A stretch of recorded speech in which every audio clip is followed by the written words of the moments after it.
Blank check with Griffin and David.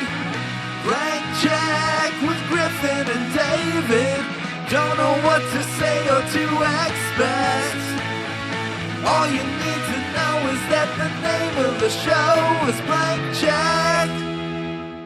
Okay, now listen, buddy. You want to do me a favor? Depends on what it is. Look, I host this podcast. No. Wait, you like that? No, it's like he's like cutting him off. Oh, I see. You're remembering this better than I am. I don't know. I wrote this song. Yeah, no. Right, yeah. Immediately. No! Okay, ready? Third time's the charm. Jesus Christ. Okay. Nope. There's 3 quotes on the quote page. Okay. So we got performance has to carry the day on this I'm one. no Robards. I know. He's my winner this year. Trust me, I know. Jesus Christ. Okay, ready? Yeah. Let's just run. I host this podcast. Wait, what? I want to like test you. He wants to Griffin, rehearse. just do the fucking thing and I'll reply. Let's get this show on the road. Jesus. You got to hit your cue though. Oh my God. Okay, ready? No actor. Please. You just did that joke 1 second ago. You can't do it But again. you gave me another alley-oop. Okay, ready? Now listen, buddy. You want to do me a favor? Depends on what it is. I host this podcast. No. Perfect. All right. Got it in one take. No. Got it in one take. I only heard one When take. did he die? Robards, he dies in 2000 because he dies after Magnolia. Right. So it's like, yeah, of course he's in Magnolia. Right. Right. He just looks so near death in this movie. Well, it's wonderful. The man he looks like in this film, and I'm Was only near going to death. say this one time, is Beetlejuice. Yeah. I guess that's I will not say that name He's got the again. poofed out. I'm not going to risk it. But also the circles around the eyes, and he's sort of got like white pancake makeup, and the lines in his face are so like they look like etched in They like do. They a look drawn wood in. carving. Yeah. To a degree, I wonder if the He's visual, someone you can fright as much as, right? Because he's such a legendarily wacky figure anyway. But I think his hair, especially the hairline and the sort of like crazy like flyaway strands and all of that. I wonder if to some degree, Mr. Juice was visually inspired by this performance. You could see some combination of Keaton and Burton going, what if it's like an undead version of Jason Robards in Melvin and Howard? Right? Sure. That could happen. It might have. It might have. It might Or the have. hair and makeup person being like, what do you got? What do you got for us, Gladys? Well, I Right. was kind of inspired by Jason Robards Totally. and what I put together here. The love super it. dark purple circles fully around the eyes. Yeah.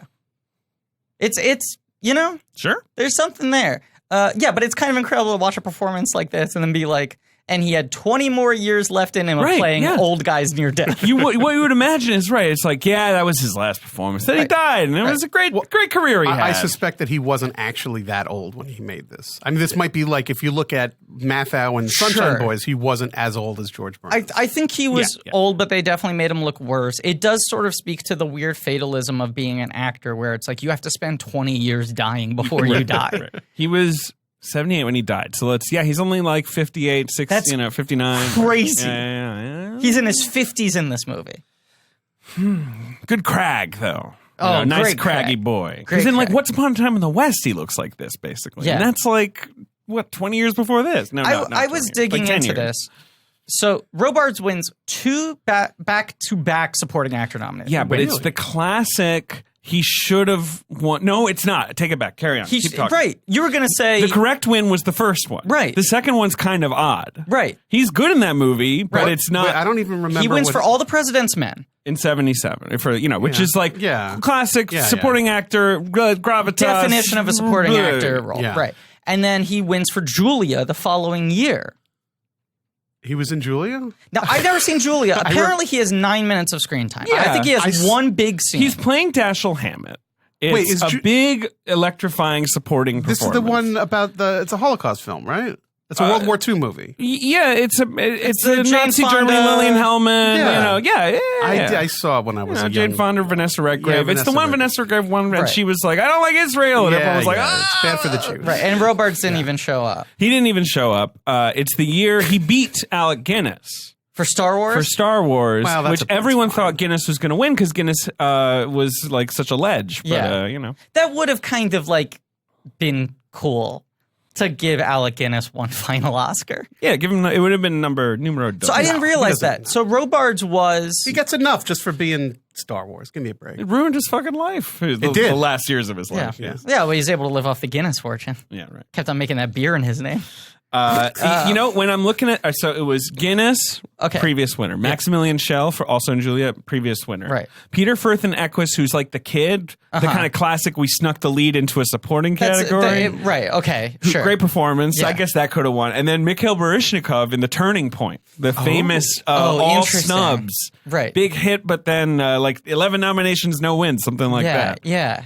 He would have been good. There was a lot of that. Him, it was kind of like, well, he's a good dancer, not a good actor. Get out of here. But there right? was weirdly some of that. a lot of that in like the 70s and 80s where it's like Dexter Gordon gets nominated for Best Actor. Right, Mikhail Baryshnikov gets nominated for Best Supporting. Like someone who wasn't really a movie star, but like once did a big movie role. I'm glad you brought up Dexter Gordon in Round Midnight. It's one of the greatest movies ever made. I've never seen it.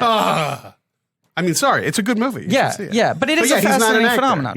He was a jazz musician. But someone who was like already so established and respected in their field, and then they go over to movies, and that skepticism is immediately melted away by, you know what, you're one of us. Here you go. That doesn't Oscar happen nomination. too much these days. No. They used to love a newcomer. Right. I guess, yeah. Now it's all politics. But now. Jennifer Hudson is a classic Jennifer Hudson's example, Lady Gaga would be that if she hadn't spent 10 years trying to break in first. You know, by the time she got the nomination, everyone was so aware that she wanted to be an actress. Did she win, Lady Gaga? No, She Did did she not. get nominated? She did. Who won it? When Olivia Colman in a very surprising. Yeah, that was super. Right, Lady Gaga should have won over Glenn Close, but not over Olivia Colman. Right, Right, Glenn Close. What if there was a wife? The wife. Yeah, I didn't see that yet. Oh, you know what? You may have seen it and forgotten it. Yeah. It's very possible. Jordan, I'm gonna say something radical. Oh my God, here it comes. You said you've never seen it yet. You hadn't seen it yet. I'm going to wager that you could spend the rest of your life not seeing that movie. Yeah. And die a perfectly happy and content man at the age of 174. Okay, I'll never see it. I was recently on an aeroplane and I noticed that it was one of the God, there was because I flew a lot of planes in that sort of like December, and it was like the plane movie. Everyone was either watching The Wife or like Bohemian Rhapsody or whatever. I kept on not watching it on planes because it went to planes quickly. Yeah. And I kept on not watching it on planes and being like, they're not going to actually nominate her, right? And then when she got nominated, when the nominations came out, I was like, God fucking damn it. And I went and saw it at a theater. At the Paris, probably? No, I saw it at the weird landmark that's on the West Side Highway. Oh, my God. And I just like sat there with my arms That's Wife crossed. Central. Yes. That's Wife HQ. I think I watched it on the literally- screener as it was intended to be watched. I saw it after a George Lucas talk show because... because Glenn Close and Jonathan Price had done the panel. Right, they had just done it, and I felt shitty that I had spent the entire show bluffing with Wada pretending he liked both of their performances. You should have done like a wife week. Like, forget Star Wars this week. It's all about the wife. The wife. I do love Jonathan Price, by the way. great. I do too. I Jonathan think Price. he's always pretty damn good. Yes, he is. Well, now he's hashtag the two popes. Yeah, he's so fucking. He's good one of in the two popes? He's one of the two popes. It's Anthony Hopkins and Jonathan Price? He's the young pope. No. The young pope is someone else. He's the I don't young know about of he's the younger, of the two popes. Yes. He is. It's fascinating because I recently rewatched Evita because I wrote this big Antonio Banderas piece. Yeah. And Congrats, by the way. oh, thank you. Yes, it did. Whatever. He's obviously, he plays Juan Perón, basically one of the most famous Argentinians who ever lived in that movie. But in that movie, everyone just uses an English accent. There's not really much effort to, have a Latin accent there. Right. And the two popes, he's playing another one of the most famous Argentinians who ever lived, Yeah. Pope Francis, Bergoglio, and he does this incredibly accurate accent that is like amazing to behold. Oh, you have He's 30 a fucking years, genius. 30 years to prepare. 20, 25. Oh, 20, yeah. I was thinking the show on Broadway. On Broadway. No, but that was Mandy Mandy Patinkin. Patinkin, yeah. Well, no, Mandy Patinkin was Che, not Right, he Perón. was the Banderas. Bob right? Gunton was Perón. Wow. You can watch it with Patty LuPone, Bob Gunton, and Mandy Patinkin. Wow. Yeah, You know, Banderas is Che. three He's of the the best most part. Spanish He's people ever. fucking amazing. Gunton, LaPone. They have Patinkin was your classic swarthy guy on Broadway in the 80s. You know, what's he, Greek? Get Patinkin. What's he, Mediterranean? What's he, anything. I was thinking, and this is a thing that you will undoubtedly have a lot of opinions on, Jordan. Yeah. But I've been thinking a lot about Jewish representation in movies recently. yeah. And it is funny that, like, Hollywood has traditionally been very welcoming to Jewish actors as long as they play people of other ethnicities. And any Jewish characters have to be played by goys. Well, you know, like in classic Hollywood, it was like, you're a Jew, you will never lack work. You will play a Middle Easterner, you will play a Mexican. Right. And then they like they will option a famous like Jewish novel and be like, and of course Clark Gable is playing the role of Natalie Herman. Wood and Marjorie Morningstar all of is these. the classic. You But know? it was just so funny that they were just like, we'll accept Jews as long as they play all the other people that we don't want to hire. They play Spaniards, and then WASPs will play Jews, and Italians will play WASPs. It's all going to make sense. It was very, very weird. There is a little bit of a thing right now. I mean, like, does it bother me? No, but it is a little odd that Melissa McCarthy played Lee Israel in that movie. Sure. And she's phenomenal in that movie. Yes. But find me someone who's less of a Lee Israel than Melissa McCarthy. I think there are more egregious. Well, I have someone who's less of a Lee Israel, Julianne Moore. Yeah, the original. The original casting. Oh, that's right. They were They did the right thing. 100%. I mean, nothing against her personally. They were. She's a Ozzie phenomenal Davis actor. walked on set and said, "Do the right thing," and they were like, "Fine, let's fire her." They were a week away from filming. Yeah. I auditioned for like a one scene part in the Julianne Moore Hall of Center version, and they were like, "And we'll have an answer for you soon because we start filming on Monday." Oh my God. And then on Sunday, the movie was shut down. Yeah. But I was going to say, I think there are more egregious examples. The one that irked me a bunch that I wouldn't stop complaining about last year, of course. Your Honor. Felicity Jones. Neither does the word freedom. Oh. Your Honor. Your Honor. Yeah. You know, that movie was... Pass the Manischewitz, Your Honor. Baruch atah Adonai, it's time for women to be lawyers. Your Honor. You got to end every sentence with Your Honor. But you got to go, Your Honor. She's actually fine in the movie. It's not... But Natasha Lyonne is right there. Right? Imagine her on the bench, huh? Totally. Or here's another one. Lizzie Kaplan.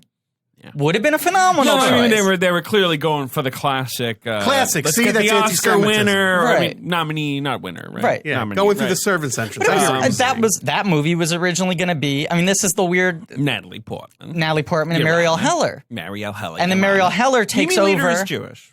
No, I'm not complaining about Mimi Leder. We love Mimi Leder. I was just making the connection. I had a very nice cup of tea with her to discuss on the basis of sex. Congratulations. I have no problems with Mimi Leder. I was just making the fun connection of Hall of Center gets fired from Can You Ever Forgive Me? It's a Heller 6 gets degrees. fired. Right. Yeah. It swaps over. Is on the basis. I didn't see On the Basis of Sex yet. Your Honor. I saw the documentary about Ruth Same Bader here. Ginsburg, Also and bad. I felt like that was enough. Oh, that documentary is arguably worse. Well, but Yas Queen. Yes, Justice. Yeah, Yas Justice. You're right. And that movie was nominated for Best Fight at the MTV Movie Awards. Do you know this? Yeah. A thing I will never stop talking about. Nominated Best Fight, RBG funny. versus Inequality. Yeah, it's funny. I mean, I had whoever thought of that in the writers' room deserved but their it pretzel lost to that day. Captain Marvel versus Minerva. It was funny. Minerva, that's the one they picked? Yeah. Is Minerva Jude Law? Because that was funny at the end. No, when he was. Yeah, that was funny. That's one of the Minerva? better things in Captain Marvel. Minerva is Gemma Chan, a character I do not remember having a fight with Captain Marvel. What is they probably tussle for a second. She's a blue lady, and She's apparently blue. they had the best fight of the year. She's like Kate not Hudson's true. hair in Bride Wars. Let me tell you She's something. blue!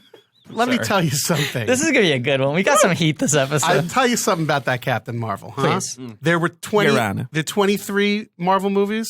Something in that range. That was either Low 22 or 20s. 23, I Yeah. think. I mean, I sat there, I watched it, I didn't yearn for death while it was on. I had an okay I thought you were going to say I time. didn't urinate. But I would put it in dead last. Dead last. Behind like the Incredibles Hulk Yes. or whatever. Yes, and or I'll like tell you Iron Man 2. Behind the Incredible Hulk, because there's a scene in the Incredible Hulk where the Hulk is standing in the field in like the middle of like Yes. Princeton University. Yes, it's at like whatever. And there's And like he Marvel looks like- University. He right. looks like the poop monster from Dogma. He does. and there's like a group of baddies who were Yeah, there's the bad guys. and they're Yeah, the trying Hulkbusters. they're trying to yes. get him on one side ilk. and they try to get him on the other side and they try to like they send like sound waves Yeah. to attack Yeah. him Yeah. and it's just these lines and it just is the most cheapest lamest dumbest thing Yeah. but it works, and somehow this became the biggest franchise in the history of That is, it is this hilarious funny through little that like prism. misshapen child that's Right. sort of like, yes, I too am in the Marvel universe, the corner with all these like buff superheroes. It's like, don't forget about the Incredible Hulk. It's like when you read that, There's like, a scene in a soda factory. right. The scene in Soda Factory. That's better than anything in Captain Marvel. What's in Captain Marvel? I remember one. She puts on a suit and it's a rainbow. It sounds good. Yeah. Griffin, what do you got? there are like one or two things I like in that movie. There's some stuff We will we're be gonna watch it again rewatching soon. it I mean, imminently. I didn't dislike it. It's certainly in my bottom rung. Yeah. And if I have more ire for it is because I usually like Bowden Fleck so fucking much. Oh no, the thing I like in it is Mendelsohn. That's why I like Captain Yeah. Marvel. Like he's Yeah, doing he's so all much right. work. Yeah. And I like Yeah, Sam he's good. Jackson. He's good. Any He drinks Sam some Jackson Yeah. actual performance is fine to me. He drinks your milkshake in that, right? drinks And that's it. the same. Wasn't Yeah, there on that's the right. internet? It's the same milkshake from something. Oh, who fucking Don't you knows? know what I'm talking do I know? about? Yeah, I feel like that whole movie is just fucking Ben's Easter dead. eggs of remember when Sam Jackson was in other movies? Yeah, that's what it was. It was the milkshake from Pulp Fiction. Yeah. Sure. Hey, you know what's a great great. movie? Melvin and Howard. Oh. Hey! Oh. Oh. I will say this. I've gotten weirdly into Arsenio yelling, from the 90s. Can I talk about the greatest thing? Sure. Did you guys see that? Weird that Arsenio wasn't in Captain Marvel. Very weird. 90s guy to be in a movie. Did you folks see, it was circulating around the internet yesterday, the thing where Arsenio Hall gave Paul Rubens the plaque? Do you know what I'm talking about? He's like in the Yeah. black gang. You or saw this? whatever. Can I Like, read this? right, yeah. Yes. Who's the woman in that picture? It's the woman from It's Ruth Bader Ginsburg. yeah, Anna. It's the woman from Big Top Pee-wee, Valerie Golino. Golino Valerie Golino. That's from Hot Shots and Part two. Better Off Dead. Yeah, attractive woman. Yes. Can I talk about what's relevant? You're right. This podcast about filmographies, directors who have massive success early on in their careers, given a series of blank checks to make whatever crazy passion products they want, and sometimes those checks clear, and sometimes they bounce, baby. And this is a miniseries on the films of Jonathan Demme, the title of which is Stop Making Podcasts, which feels like a threat from our listeners. They voted for that to be the title, and it feels kind of like a little bit of a like, you get it? You see? And today we have hit the first great movie. And there are the times where I question, briefly, momentarily, our commitment to trying to cover every movie in a director's filmography, especially when it's a long one like this. But the thing that makes it worth it is when you go straight from Last Embrace to this. If you're cherry picking, you can see all their best movies and you can break them down and you can make your insights. But there's something incredible about watching him, make 3 Cormans. Sure. Then do Like a couple of sort of pot shots at a genre. You got to get through hell before you get to heaven. Well, and it's like you're seeing like these little glimpses, these little pieces, but those 5 movies in a row are all pretty far from great. They have good elements. They have moments of just like, ooh, there's something here. And then this movie is just a perfect little thing. It is just this like gem. I think that's the call. That's the right call. Ben, when we were doing the Miyazaki episodes, was crying a lot, right? You would just be overcome with emotion at sometimes innocuous things in the film. Well, it's just it was the first time I was being exposed to Miyazaki, and I was also sort of going through an existential crisis. Of course. So it was a kind Both of of you were. Yep. God, what a horrible thing to wrangle that was. coalescing those two things. Crisis boys. Yeah. My point is But I was crying a lot, yes. Yes, there were several points in this movie where I almost started crying, and not at emotional scenes. Just because how, in a sort of Miyazaki way, moved I was by the sort of observational beauty of the film. Just like the actual spirit of the movie. And how content the That's film that Demme is. magic, right? Whew. It's a kind movie made by a kind person. Indeed. There A man with universal reputation. There as is a kind Pauline person. Kael line that is incredible that I was just like, that is the best I've ever seen someone encapsulate or sort of verbalize what the Demme thing is.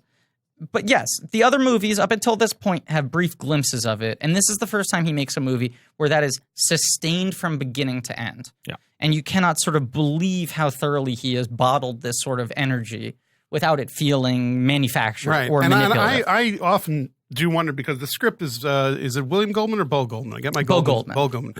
Because when you watch the movie at the beginning, you have the sense that it's going to be classic new Hollywood, right? It's 80 came out in 80, so it's still 80 on the nugget. Shooting on the 70s. Yeah. You're like, oh, is this going to be like The Last Detail? Is this going to be like, road picture, with some dark America? And you keep waiting for that dark turn to happen. Yeah. And it doesn't come. It's not new Hollywood at all. I mean, you can spin it that way marketing wise, but it is a new This Hollywood. is not like Five Easy Pieces No, or whatever exactly. that kind of movie, Yeah. where it's like, at the end of the day, fuck America. Yeah. And there were so many of those movies in the 70s that have a similar look and a similar setting. Yeah, and similar scale, actors. similar scale, similar 100%. I mean, what's the one? It's all Harry and Tonto. Yeah. Which is a little nicer because there's a cat in there, but the it's cat a dies. little- No, I mean, spoilers. Yeah. And, You're on. a lot of the movies from that time, and it does have a similar look, but at some point along the way, you're watching, you go, oh, this is something totally different. Well, yes. It's about a man who believes in like the good in America, Yeah. even though he's kind of like, it's never really happening for him. Oh, You know what I We're mean? going to dig into it. Can I read this Pauline Kael line? Absolutely. This is after it opened the New York Film Festival. And everyone was like, wow, how great to see such a well-crafted commercial picture. Like, this was viewed as like, obviously this is like populist popcorn fare, but of such excellent craft and integrity, which is crazy to think, right?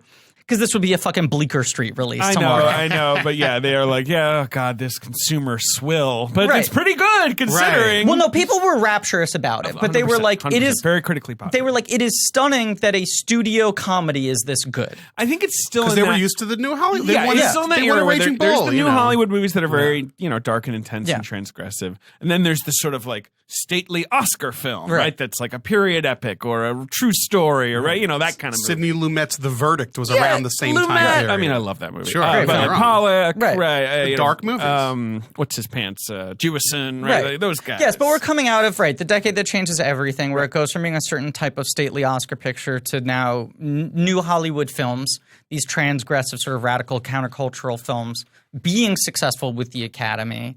And there constantly being this tension between the two. There's a lot and of here tension. comes The a movie, 80s, they give a lot of cruddy movies. Here Best comes a Picture. movie that is neither, but has the best qualities of both, and also a whole other chunk of things you haven't seen before. What did Pauline Kael have to say? Ready for this? Yeah. Jonathan Demme's lyrical comedy Melvin and Howard, which opened the New York Film Festival September 26th, here's the line that sums up everything that Demme does well, is an almost flawless act of sympathetic imagination. Hell yeah. Whoa. That is beautiful. Give it to me, Pauline. Right? But that's the thing. You're like, that's the difference with him. Like, Dan Harmon once joked about like 70s New Hollywood movies that like they're about like a drunk guy who wakes up, eats a sandwich, and takes a shit. And then the movie's over, right? Yeah. Like that's what like Fat City is. And Fat City's a masterpiece. I love Fat City. It's a masterpiece. Fat City's great. Right? And that's Yeah, the it's exact, close, at That's, least. that's It's a up there. Great perfect movie. example of like a similar tactile feel to Totally. this film. Like if you projected two on either wall and spun Totally. somebody around and said, "Look at these movies," you'd Right. think They'd be they like, were- right, they're the same movie. Because They're the they're same. both about losers who keep on failing. Yeah. And their sort of efforts to try to hold on to the couple human relationships in their life that matter, in right? like a kind of a rural world or Right. like a trailer park world, Right, but one of them is very, unsparing and cynical. And then the sympathetic imagination thing is, Demme detractors, and I remember this coming up a lot when Rachel Getting Married came out incorrectly, right? People would go like, well, what wedding is like this? Come on. He wants to believe that's this beautiful cultural melting pot, and, and it's this inclusive and this and that. And it's like, yeah, I want to believe that too. Sure. It's a sympathetic Get the fuck outta here. imagination. That's your argument? Right, but like I want to see a movie where people act better, Like it's like it's the Paddington effect of like if you can do it with intelligence and actual observation, and heart. I'd love to watch a movie where you commit your imagination not to imagining a sci-fi scenario, but that we can live in a world that is this sort of kind, and sweet, even when struggles happen. Yeah. Even when heartbreaks happen. And the beauty of this movie is this is a movie about a guy who is kind of addicted to the abstract idea of the American dream. 100%. who but has also is not naive enough to think it's ever going to happen. right. Well, that's the beautiful note. I think he's a little naive, but yes, I think he gets there. I mean, that's weirdly the arc of the film is him getting there. But it's like an equal combination of this guy having bad luck and tough breaks, and also this guy self-sabotaging in a number of ways. Because he's trying to like sort of hop the ladder rungs. Totally. Yeah, exactly. He's trying to skip a few. Like so many people do all the time. He does buy a boat. That's the thing, but like the buying a boat moment, it's kind of like, it's when people like buy a house because they're like, well, I should own a house because you're supposed to. And then like you can't afford it and, you go under or whatever. We'll get to the boat moment, but it's one of the most heartbreaking moments in the film because the second he pulls up the boat, you're like, this guy's going to fuck it up again. Beyond that, you're like, oh, this is it. Yes. We're going to like, this is it. This is the last straw for Mary Steenburgen. Like, this is over. Can I read one other review thing from Roger Ebert?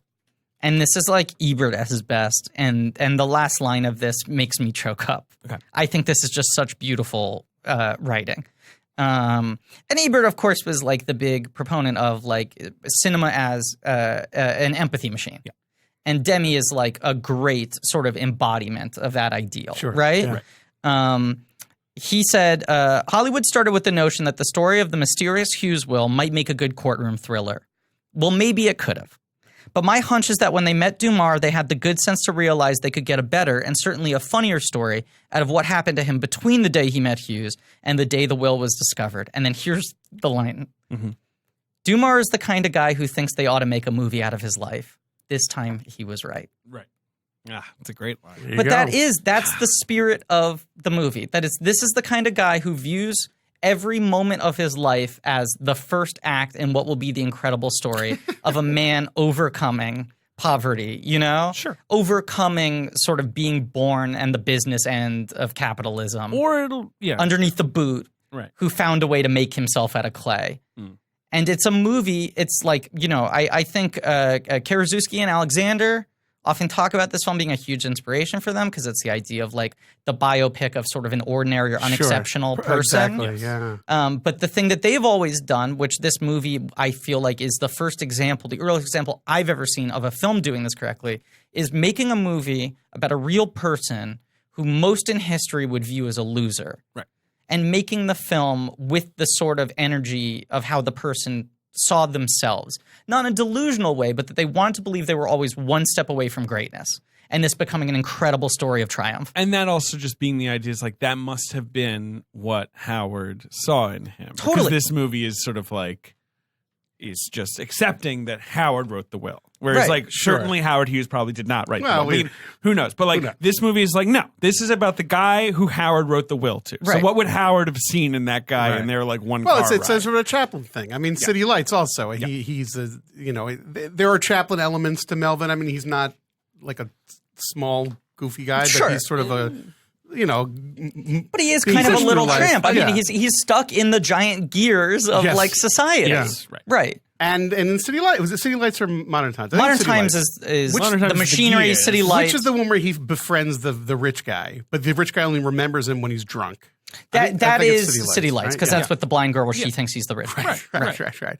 So, I mean, there's a lot of that, and I think that's what I think some of these critics were responding to. It's sort of a classic cinematic story that was missing for a very long time. Yes, and coming out of a decade of, so much cynicism, which was in response to a sort of like very rosy-eyed, whitewashed kind of happiness and positivity, very cut and dry morality. Then you have a decade that like veers the opposite direction. Yeah, well, the Vietnam War and Watergate will do that totally. To you. Yeah. And so like Demme is like tip of the spear, top of a decade, being like, I have figured out my voice. I figured out who I am as a director, and it is to try to like incorporate the sort of like the grittiness, the verisimilitude of the new Hollywood with a sort of classic Hollywood optimism, but to make it rooted in something genuine. Right. It is gritty. I mean, she is a stripper.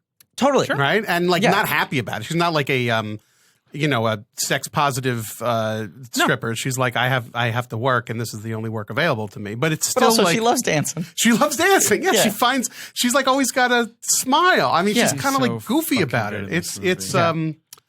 Yeah, she's just incredible, Mary Steenburgen, in this film. They all are. Yeah, it's crazy. I mean, this like her second or third movie, right? Like, she's right, because she does nobody. the Nicholson discovers her. Going South, She's is in that what Going that one's South. called? That's correct. Yes. And then does she was have anything in between Going South and this? She was in Time After Time. Nicholas Meyer. Oh, right, where she then shacks up with Christopher Reeve. Malcolm McDowell. Malcolm McDowell. No, Isn't he in that movie as well? He is. Yes. Yes, because she gets married to Malcolm One thing, McDowell. Somewhere in Time with Christopher Reeve. That's not what this is. This is Time After That Time. is- you are correct that she was with Malcolm McDowell, married for 10 years. And she was also in something time. What somewhere Was she in time? Somewhere in Time too? Right? Isn't Double she? Steenburgen? Double Time? Can I tell you that my remembrance of the Somewhere in Time logline, Please. even though I haven't seen it since probably the year you were born, Christopher Reeve is like in a hotel in New Hampshire or someplace New England-y, and it's nice. And he breaks up with his girlfriend, and he's like, this hotel's so nice. I wish I could have been here when this hotel first opened.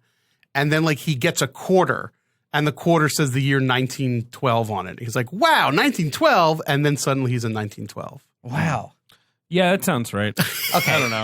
There's 1912 is mentioned in this Wikipedia Right. page. Time After Time is McDowell and Steenburgen. That's the Nicholas Meyer one. That's about Jack the Ripper. Yes. And they remade that as an ABC TV show like 2 years ago. Yeah. Speaking of an ABC TV show. That was like weirdly popular, but sort of Also niche. canceled? Right. But uncanceled and then recanceled or Maybe. whatever. I don't know. Yeah.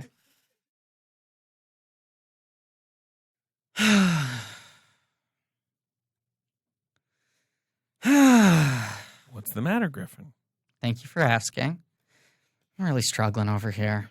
What are you struggling with? It's just, I have a problem. I don't even know how to say this.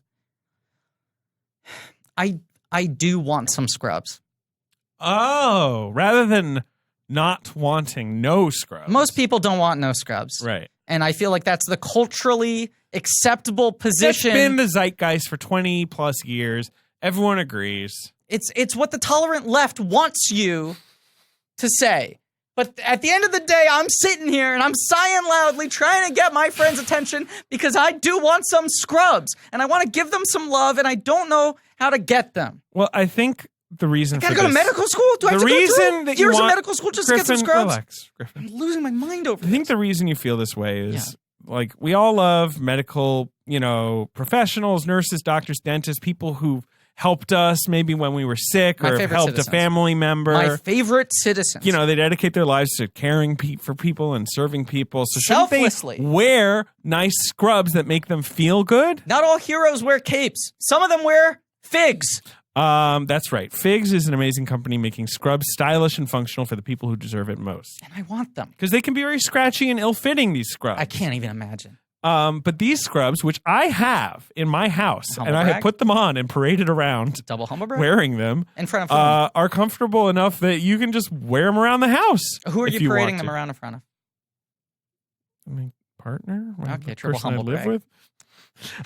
with. Figs creates the highest quality medical apparel so that medical professionals look their best, feel their best, and perform at their best every day. And you're asking me? I didn't think medical professionals could look any better. Sure. Well, these proven scrubs are infused with antimicrobial properties. They control odors. They're very soft. They're moisture wicking. They've got yoga waistbands, so you can, very easily adjust them. And they've got a variety of styles: straight legs, joggers, skinny legs. Oh, and the Brooklyn hipsters. listen up. Every time you shop at Figs, they give scrubs to healthcare providers in need around the world This through is- their Threads for Threads I initiative. love it when a sponsor not only lets you buy things, but likes to give away things. They've donated hundreds of Think of a thousands of more sets elegant in way over to 35 word that. countries. Sure. So, whether you're one of the awesome humans that works in healthcare or someone who wants to say thanks to those deserving folks, Figs is going to make that easy by providing you with 15% off your first purchase by using the code CHECK. You can get ready to love your scrubs. Just head to wearfigs.com, wearfigs.com, and enter our code CHECK at checkout. Because Figs is a scrub that can get some love from me. Well said. Here's what I was going to say. 17 subjects ago. Robards, 3 Oscar nominations, 2 wins, Yes. all within a 4-year period. All as an older man. Right, but it's 77, Yeah. It's 78. 77, 78, and like 81 if you're Right. going by ceremony year. All 3 performances with less than 15 minutes of screen time. Sure. Hey, Little firecracker. There was something kind of incredible about a small amount of Jason Robards. It's kind of wild that he didn't get a Magnolia nomination. I guess Kind of. Cruz sort of ate that position I think up. so. Yeah. Yeah, but he is phenomenal in Magnolia. He is. I mean, he is what that movie is, which is over the fucking top. But I it's, love you it. know, I that's love what he's that movie. being asked to do. Yeah. David, did you like Melvin and Howard? We heard from I love Griffin. Melvin and Howard. Had you seen it before? I think years and years and Yeah, years see, ago. I had sort of the same thing. In I my, had a like- very foggy memory of In my it. Oscar nerd teenager days, I was like, well, I should see the movie that Mary Steenburgen Yeah. won for. And I remember watching it and being like, I don't get it. It's like, you know, when you're a teenager, you're like, no one's yelling, this is Right. good. Like, I'm not, you know, this seems so quiet and like, there's no like big moment. I don't really get it. I like, think I probably watched it on cable while doing homework Something like out of a sense of that. completion. And- like I would hate homework so much that I would be like, you have to either like rent or like record any movie that feels important I for was your just movie very like, knowledge, won an especially Oscar, Oscar history. or the, you know, and the- watch won the them Palme while d'Or you're or doing whatever. homework so Yeah. that doing homework doesn't feel like a waste of time. No, why waste your That time? was my whole philosophical argument, was doing homework is a waste of my time. I could be watching movies. I think also David, when I was a teen, I thought of Demme as this guy who had made this one great movie and then otherwise was more of a journeyman. Like, I don't think I took Demme especially serious. You like Right. Silence of the Lambs and that's it. I mean, like, I like other movies, but like, I feel like At the time, you my were a kid. teenage auteurist, Right. you know, brain was not dialed Right, in. and he made all these weird, goofy comedies Yeah, before right, making a whatever. serious movie. But this is his real Because Married auteur to the run. Mob is another one that I just Right. like saw on TV. Although that movie I liked a lot when I Yeah, saw it. but 80 to 90 is this incredible tour run of comedies unlike anything that anyone's ever made. All right, Griffin, Jordan- ask me if I've seen this movie before. Jordan, have you seen this movie before?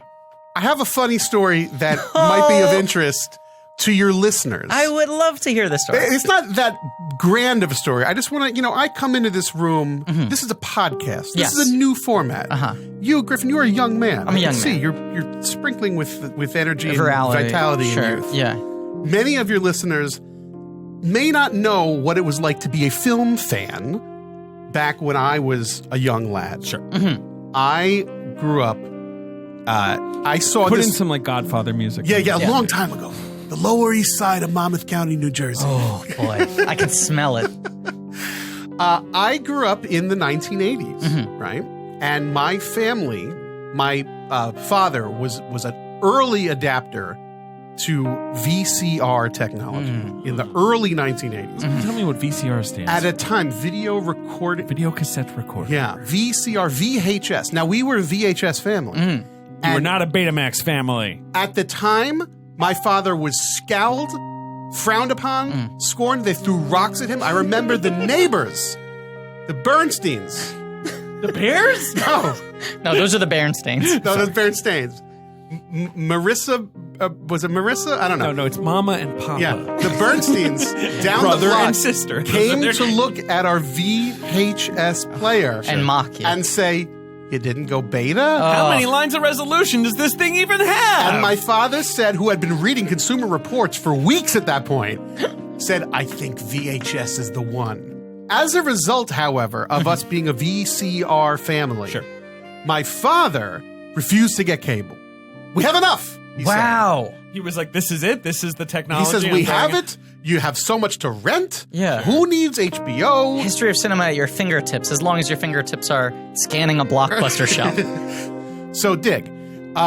My father was big into recording movies Part off of the appeal, off of Channel 7, not cable, right? He would tape the ABC movie of the week, Sunday night, Monday night, Channel 9, the $1 Million movie, the whole thing. Yeah. So we had amassed a fairly substantial taped off of television, edited for television, so no swears, with the commercials intact Yeah. if they were on late at night, blah, blah, blah. So here's the thing. My father was like, "Oh, Melvin and Howard, what a picture. We're going to tape it tonight on Channel 7. And he did.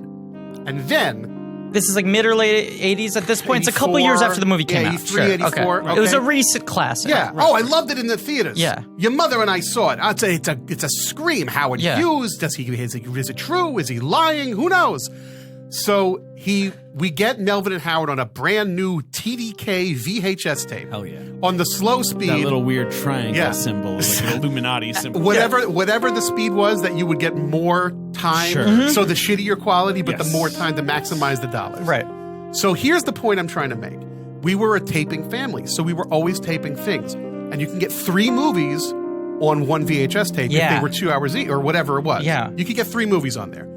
So the first movie was Melvin and Howard. The second one, it was either Airplane or Sleeper. Sure. Or some comedy of the era, like something that I watched 155,000 times. It was like a 70s gag-a-minute comedy. Right. It was one of the movies that I loved and made me Built your the sense of humor. dysfunctional man that I am today.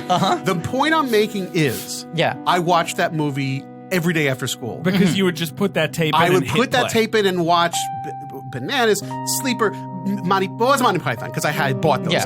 But Airplane, Blazing Saddles, Blazing some Saddles, 70s. yeah, a biggie, right. a I get biggie that. that I Biggie. memorized. Let's say Airplane. It probably was Airplane. Sure. Great movie. So I go to watch Airplane every day after school because I have no friends. And I come home, and the thing is this.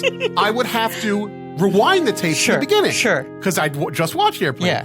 Rewind to the beginning, and now, see, this thing you listeners don't know. I would then have to fast forward Melvin and Howard. through Melvin and Howard to get to Airplane. Yeah. Sure. Because we didn't, there's a CD, you hit forward, boom, track 2. None of that. Yeah. You now with your streams, your Vimeo, you clickety click. These millennials and their Vimeo. It's ridiculous. You YouTube it to each other. Nonsense. Me, I'm in the trenches. The point I want to make to you, gentlemen, is I have You seen... had to walk 17 miles in the snow. I have seen the ending to Melvin and Howard 5 million times. Yeah. I've seen the last 2 minutes of that film more than any other movie I'd ever seen. Yeah. And it took me until maybe 3 years ago to actually watch the movie. Wow. Wow. Fantastic. Yeah, see, my father loved this movie. And my father, an upcoming guest on the show, we have the episode banked. It's quite a barn burner. If you like monologues by Jewish men, as we just, got a great one. Right. It is a You're in Spalding store for a treat, Gray-esque Monologue hour and a half long monologue done by Spalding my Gray. father talking about Spalding Gray. Yes, it's wonderful. It also will explain a lot of my brain. Yes, exactly.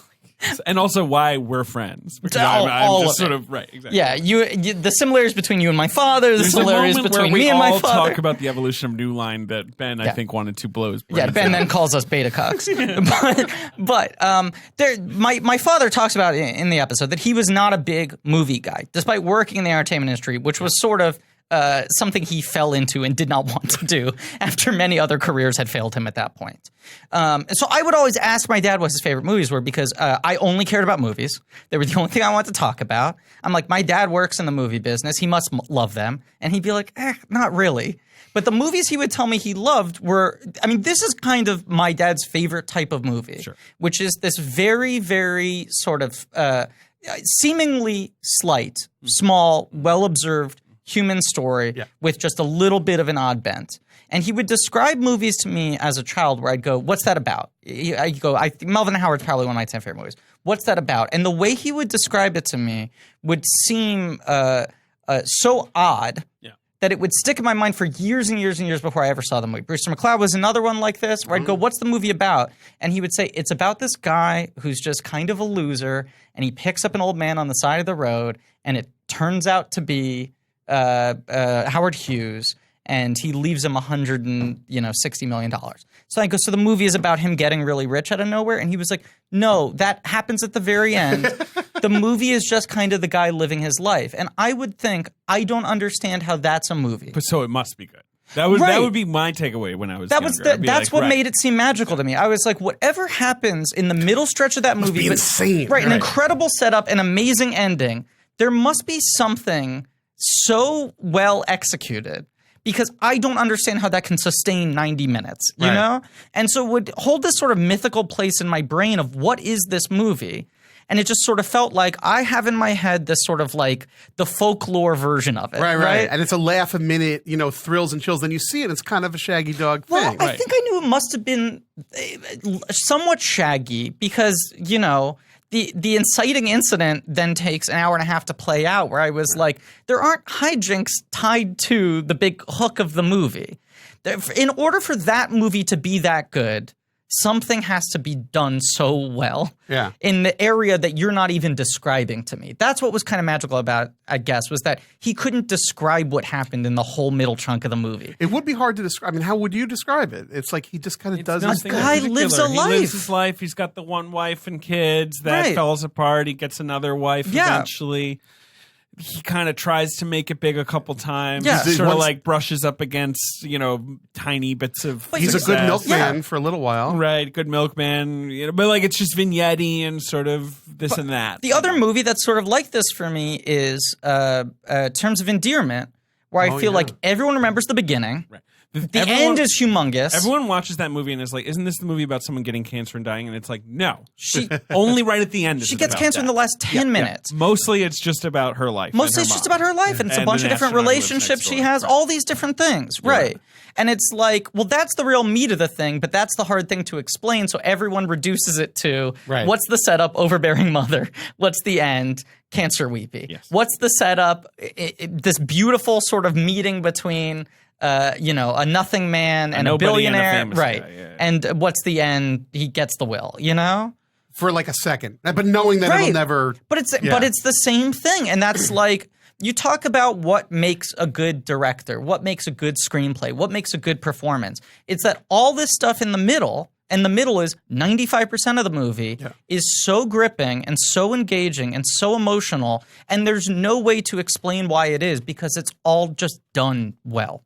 It's well observed, it's done with like an incredible amount of intelligence and craft. And also has like weird twists that you go with it. Like they're watching a game show and he's like, we should go on the game show. And then they go on the game show, which is based in fact. Right. That's in the Wikipedia page. That actually happened. But it is, I mean, it's a stranger than truth story of what, all the weird things this guy went through, that he got married twice and the second time was, in Vegas to his wife who had left him, got pregnant by another man, Is it good that I relate to this character? Oh, totally. I think It's you have inevitable. to. Yeah, you have to. I mean, I think that's what, because I guess the ultimate cash-in on this movie is this is sort of the Bo Goldman blank check because he had done Cuckoo's Nest, won the Oscar.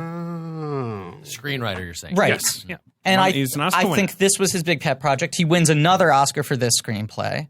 But I think, much like Ebert, guessed, this was such a big news story that probably everyone was thinking, how do you make a movie out of the lawsuit? How do you make a movie out of the trial? Right, and he ignored that. He ignored that. It's a title card at the end. It's still under contention, which it was until like 2006. It was still being contested. Oh, I mean, someone wrote a book in the 90s. He sued again in the 2000s. He died just a year ago. The whole problem was there was never a real will. So they could just kind of like drag it out forever. Right. This was the only thing that he was even purporting to be a And there Hughes were will. very compelling narratives on both sides, which were Hughes's people were saying, why would he leave it to this guy? This thing's riddled with spelling errors. It has a bunch of things that don't line up with his life. Why would he leave money to this guy? This is stuff that anyone could have researched in a book. His wife had access to all these documents. She could have copied his signature, all this sort of stuff. And on Melvin's side, it's like these guys wanted that money for themselves. Right. Yeah. They didn't want to give it up to some fucking guy who they never heard of before. I don't mean to stomp on, the wonderful reality of this movie, but he definitely made the will up. It's still like the evidence against him is completely damning. And there's no evidence that he would have written this will. Did you read about this book though? That book is ludicrous. It's like the most insane circumstantial, like, well, this one guy kind of saw him go to the sands one time. Like, it's not very good. But also that Hughes had told other people about. Yeah. Sure. Maybe he met Howard Hughes. Yeah. Right. Why else would he have the idea to forge Howard Hughes's will? Look, I think he probably made the will up. But that is the beauty of this movie, which I is agree. like, why not make a story about that being real? That's what I love about this movie. Right. Yeah, you don't really have to think about the real guy's real. This movie's about the guy who actually got this will. That's what I just said a while ago. Yeah. Right. I'm doing a little research here. Okay. I think Melvin himself was on Let's Make It. They changed it for the movie. It's not Let's Make a Deal. It's the Pathway to Riches or something like that. What's it called? Not Road to Riches? Easy Street? Easy Street. Easy Street with a $sign instead of a Z. That's what it is. But I think he was literally on Let's Make a Deal or something like that. But I think he was on more than once, or he was on multiple. I don't know. It's a great scheme, game shows. Yes. There was a little stretch of my life when I thought game shows was my window into fortune. Really? Yeah. I was on a game show. Which game show? First of all, I was almost on Jeopardy. Okay. And I would have been. I was going to guess. You seem like you would kill as a Jeopardy contestant. I had a disaster of a time because I made it past. One does not simply walk into Jeopardy. Sure. But I screwed up. I could not remember John Grisham's name. Oh. John Grisham is not exactly an esoteric fella. Quite famous, especially Quite famous. in the And I could 1990s. see his dumb books in my head. Yeah.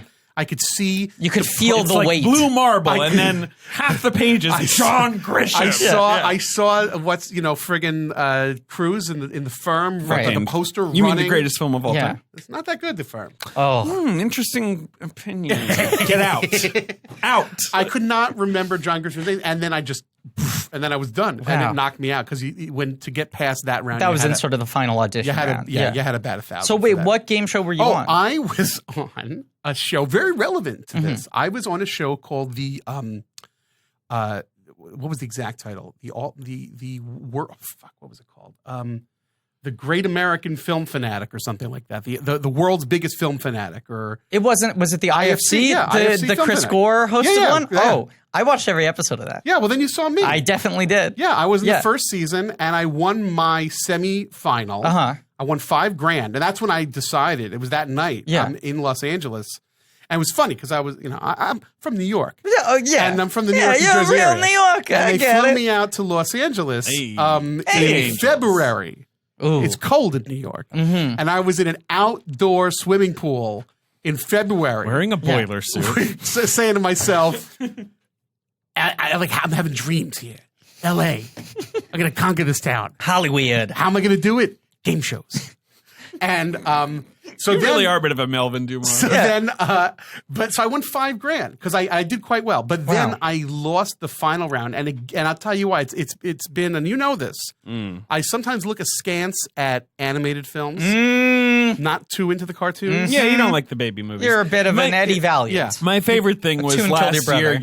you making every film critic in the world, in New York at least, furious at you by insisting that Paddington 2 was an animated. It was an animated film. Paddington 2, because we were talking about what's going to be the best animated film. You're like, I don't know, Paddington 2, it's a cartoon, I'm right? like- I'm like, all people those just people- kept being like, Jordan, I feel like you're joking, but it's not a cartoon. I was not joking. It's not a real bit. Bears don't talk.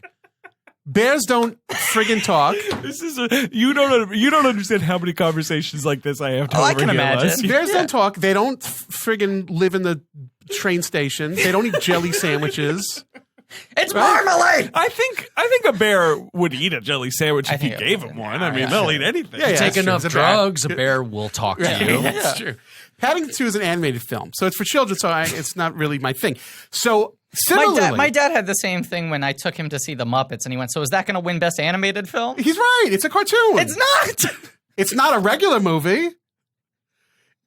Seriously, he could talk about this all day, and I would always find it funny. Well, I mean, everything you say on this topic always. well, gets I mean, me. the thing is this: in my own defense, I forgot that Paddington 2 had people in it. Right. I thought it was just talking. You initially bears. forgot that, but Yeah. then you just No, but tripled down. I You poured realized- all your money into Yeah, because everybody got annoyed. exactly. It was great, and I fully supported Look, it's it. a great bit. 100 comedy points. All right, so on the Ultimate Film Fanatic, where I won $5,000 but should have won 10. Yeah. I forgot a fact about Shrek. Oh, which fact? Let me Well, I mean, do you wrote The Firm. associate Cameron Diaz with Shrek? of course I do. I mean, she's Her most in famous Shrek. role, Princess Fiona. She's not in Shrek. She's She in is like in all Shrek. of the No, fucking Shreks. it's a cartoon. She's not in it. This is true. She went in a This booth is for like undeniable. 4 hours and said some stupid lines. That's true. Very. And stupid then line. forgot about it. And now I'm supposed to remember that Cameron Diaz is in Shrek. forgot about it, then got like a $10 million check. Or I remember. I believe she literally got $10 million for that movie. No. Yeah, for That's Shrek 2. absurd. Shrek 2, they didn't have sequel deals in place. And Shrek 2, I believe Murphy, Myers, and Diaz each got $10 million. I'm telling you, Shrek worth 2 was a hit at the box office. It would have made the same exact gross had they replaced Cameron Diaz with anybody off the street. You are correct. $10 million apiece. Yeah. But that was Jordan. They made give himself a round of applause. $350,000 for the first film. Name an actress. Name Natasha any Lyonne. actress. If they put Natasha Lyonne in Should be instead good. of Shrek, come on. how much better? Anybody. You fucking ogre, put down Yeah, she'd that be a good onion. Shrek. Get out of my swamp. She would be a good Come on. All right. It's just diegetic dialogue they picked up. No, They put Mary Harry- Steenburgen. You put Mary Steenburgen instead of Cameron Diaz. You give her $255,000. She'd be thrilled. Sure. That's a lot of money. $10 million for Cameron Diaz. The nerve. Mary Steenburgen's married to Ted Danson, who's the richest man in the world. Yeah. All right. You know, Pamela Reed is in Melvin and Howard. Great. Yeah. She's love great her. in the film. She plays the Mormon. Mm-hmm. And He's holding up the pieces of paper like this is a congressional hearing. Jordan is holding up the printout of the Melvin and Howard like he's Wikipedia fucking page. Perry Mason. Like he's like, you'll see the record reflects she is in the film. Our first guest to ever ask for a hard copy of Wikipedia. well, I took notes and I left my computer at home. I had some prepared comments. I do love your argument that Jeffrey Katzenberg should have dropped, at that point, probably the single most bankable actress in Hollywood and replaced her with Pamela Reed for the sequel. Absolutely. Bankable my eye. Nobody gives a shit about her. They care about what the green monster looks like. Can I play devil's advocate here? Please. You have to remember that 2004, Yeah. Shrek 2, is the peak of Jeffrey Katzenberg latching onto this idea of, what if I cast the biggest stars to be in my movie? They only have to work a day, but then I make them do a full press tour. Right. They go on Leno. and They did pretend they like so Shrek much too. fucking promo. And eventually they realized like people got burned out on that and they pull back Yeah. on voice actors. But that year it was like they were promoting that like it was their A real movie. their passion project. A real All movie. three of them. Not a cartoon at for it was children. in competition at the Cannes Film Festival. It was in competition. Shrek Both- 2? Both Shrek of 2. them. Yeah. The Quentin Tarantino year. The year of Fahrenheit 9/11 wins. Yeah. I maybe Shrek 2 should have won. Another Fahrenheit stunning 9/11. set. Another stunning set. At the time of its release, and for several years after, Shrek 2 was the third highest grossing film of all time. course. If Holy there was cow. a It was movie, the wasn't it the first movie to beat the Spider-Man opening weekend, I think? Or maybe it was the second movie to get over 100. Yeah, I, but it was Titanic, then Star Wars, and Yeah. then Shrek Why 2. does Shrek keep coming up? Donkey! Donkey. So weird. I don't know that I we saw talked this. about it on Spirited Away. Yeah. Well, they're both Shrek. cartoons. I saw. I don't know. I saw the first Shrek. I Your didn't- Honor. We should have had Jordan on every Miyazaki episode. Not a fan. Not I don't a know. fan. It's a fucking tune. Not a fan. Princess Mononoke, give me a break. Go fly your castle somewhere else, lady. There's an animated film that we almost went to see together. You very kindly invited Really? me to a screening, Oh. but it was at 9 a.m. on a Saturday, and I slept through it. Did I? Yes, and it was, I believe, the one animated franchise you kind of have affinity for, because we've talked about it Wait, before. let me guess. Sausage Party? Hotel Transylvania. Oh, Hotel Transylvania is great. Thank you! That's a great Because movie. it's Everyone super agreed. Borscht Beldy. Yeah, it's not a real movie, but But we bonded on that. You were like, yeah, that's the only cartoon I like. Yeah, I like Hotel It's Transylvania. monsters and they make vaudeville jokes. Great. It's fantastic. Did they make a third one? I think they, They did. The The third I didn't one's see great. it. I saw the Arguably first the best two. one. So I did very well on the second Sure. second round of Uh-huh. Ultimate But you Film missed a Fanatic. Shrek. But it was the Shrek thing. Now here's what's How was the question posed? Do you remember what? I do. I remember Yeah. it exactly, and Okay. I have a little bit of a bone to pick with the producers of the show. Mm-hmm. Because what they did was, as you know, there's editing involved in course. entertainment. Of Maybe course. not on They this made you show, look like but Ellen. Except for the Tick. Tick had no edits. so you know that It was all live, like that one episode of ER. so Great episode. Every time someone pressed the button to stream it, I have to run back to the stages.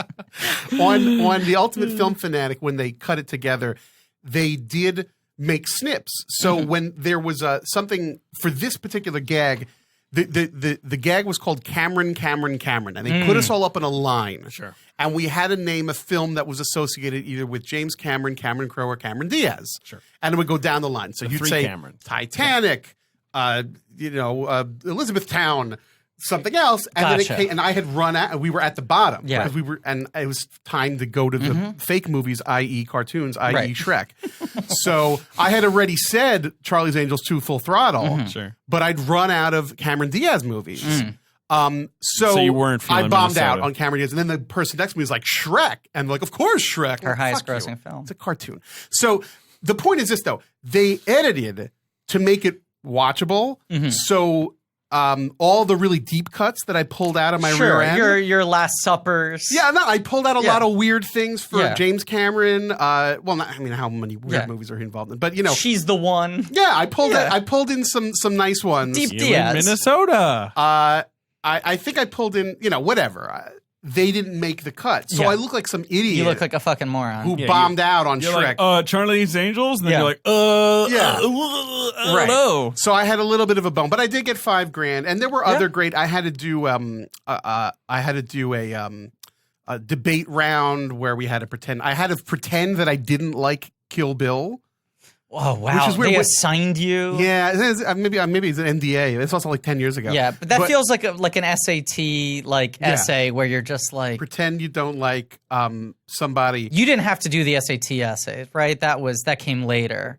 I did it. I think I Or did. did they? essays. No, what changed? Something fucking changed. They for the added an SATs. essay portion. Yeah. I don't know. Blood The essay test, was I the think. worst though because it's like you crack open your book and it'd be like, here's your thing that you have to defend, and you're like, Right. I don't agree with this, and I have 10 minutes. Right. That's how it was. Like, Yeah. because the producers took us aside. It's like, okay, these are our topics. You two. We pay. It's like, we're going to do Kill Bill. Do either of you have an opinion on it? The guy looks like, he's like, I love Kill Bill. It's like, great. Do you dislike it? I'm like, no, but I'll pretend I don't. Yeah. So, I'm not the world's biggest Kill Bill fan, but like I got up there. So actually, in honesty, it was good because you got to get in their face. And be Yeah. like, if you just want to watch mindless violence, man, and Yeah. watch somebody rip off all these Hong Kong films, and sure, go rent Kill Bill, man. Audience goes wild, Yeah. and I win $5,000. Wow. The other contestants hated me because they thought I cheated. Right. And all of the other, which I didn't do because they have monitors and Yeah. game shows. I won't get into the how of it, but they Were also, it was Shrek and Donkey were the other two contestants. right, it was Shrek and Donkey. So they didn't like the. But what's funny, I shouldn't really talk about this. There was, 'cause this was a long time. This was like 15 years ago, right? Yeah, I yeah. had lost touch with everybody else associated with this, but there's one other guy, the guy that I beat is like tangentially involved in the movie biz, and I know for a fact that he still holds a grudge against me. Really? Because it's gotten, I met this dude. Like other film Yeah. people have met this guy, and it was And he like, that still guy remembers. hates you. And it's like, well, all right, because I beat him in a Wow. game show in Scott 2004. Yeah, it's pretty much Scott Derrickson. Yeah. Well, Scott, I love Scott Derrickson. Have you seen the remake of The Day the Earth Stood Still? no, is it good? No, it's absolutely awful. But he did his best, and we should applaud that. I like some of his movies. I don't mind his movies at Yeah. all. Oh, they're terrible. What has he made that's good? I like Captain the one Captain with Strange Ethan is Hawke. okay. Isn't that Sinister. That one? Yeah, that one's Yeah. all right. And yeah, Captain Strange is all right. Captain Strange is the best thing Look, he did. what's in the attic? Like if the movie's about what's in the attic, I'm like 4 stars. Like I have a high ceiling for a movie best- about something in the attic. The best thing he did was Captain Strange because it's a Kevin Feige movie. It's Wait, not you really getting the him. name wrong. It's Mr. Strange, PhD. Show some respect for his It was proper title. Strangerwitz before you got to Ellis. So, That is my single favorite joke. Is just saying blank was Blankowitz before they got to Ellis Island. Any goofy character name Sure. adding on a witz. well, you're a witty man. I'm a witsy man. Ding dong. Okay, go ahead. It takes no time with you, does it, David? Nope. The second it's like It sends a chill down my spine. it's a Pavlovian In fact, I'm a response. little anxious. Well, why don't you walk it off and go get the door? Hey guys, Who we got? it's me, Charles Bryant Davidson. I don't know who that is. My friends call me CBD. You seem like a pretty chilled out dude, CBD. I like to think so. Yeah, I just like to kick back and interrupt some podcast tapings. I got some questions for you. Anytime, shoot them my way, brother. Is your head clear? Crystal, Do you feel your best? better than best. Anxiety, pain, sleeplessness reduced? I don't even know the words. So it sounds like you are a Feels customer. Well, I'll say this. It feels pretty great to be CBD right now. I'm a Feels customer, yeah. I'm an anxious person, such as when people interrupt my podcast. Yeah, I know. You're harsh in my mellow, dude. And I've heard about this CBD oil that can help chill you out. Everyone's talking about it. But Talk of navigating town, the whole buddy. process of which things to take and how much to use, I don't it's want very complicated. What, you want me to Google something? Well, no, but I listen, don't got time if for you're that, new to buddy. CBD, Feels offers a free CBD hotline and tech support that can guide you through the whole process.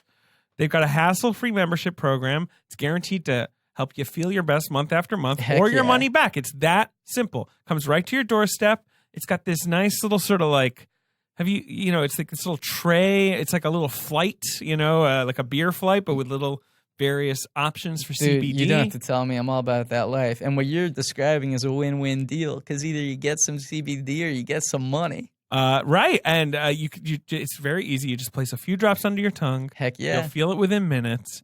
Even sooner, maybe.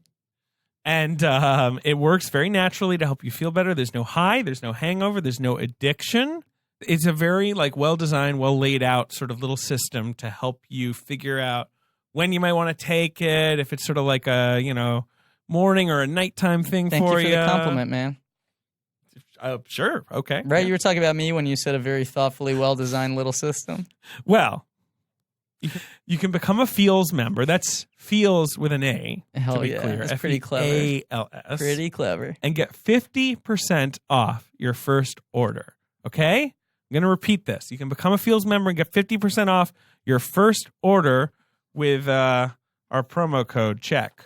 Feels has me feeling my best every day, and it can help you too. Congratulations, humble brag. Become a member today by going to feels.com/check, and you'll get 50% off your first order with free shipping. Heck yeah. That's FEALS.com/check to become a member and get 50% automatically taken off your first order with free shipping. That's feels.com/check.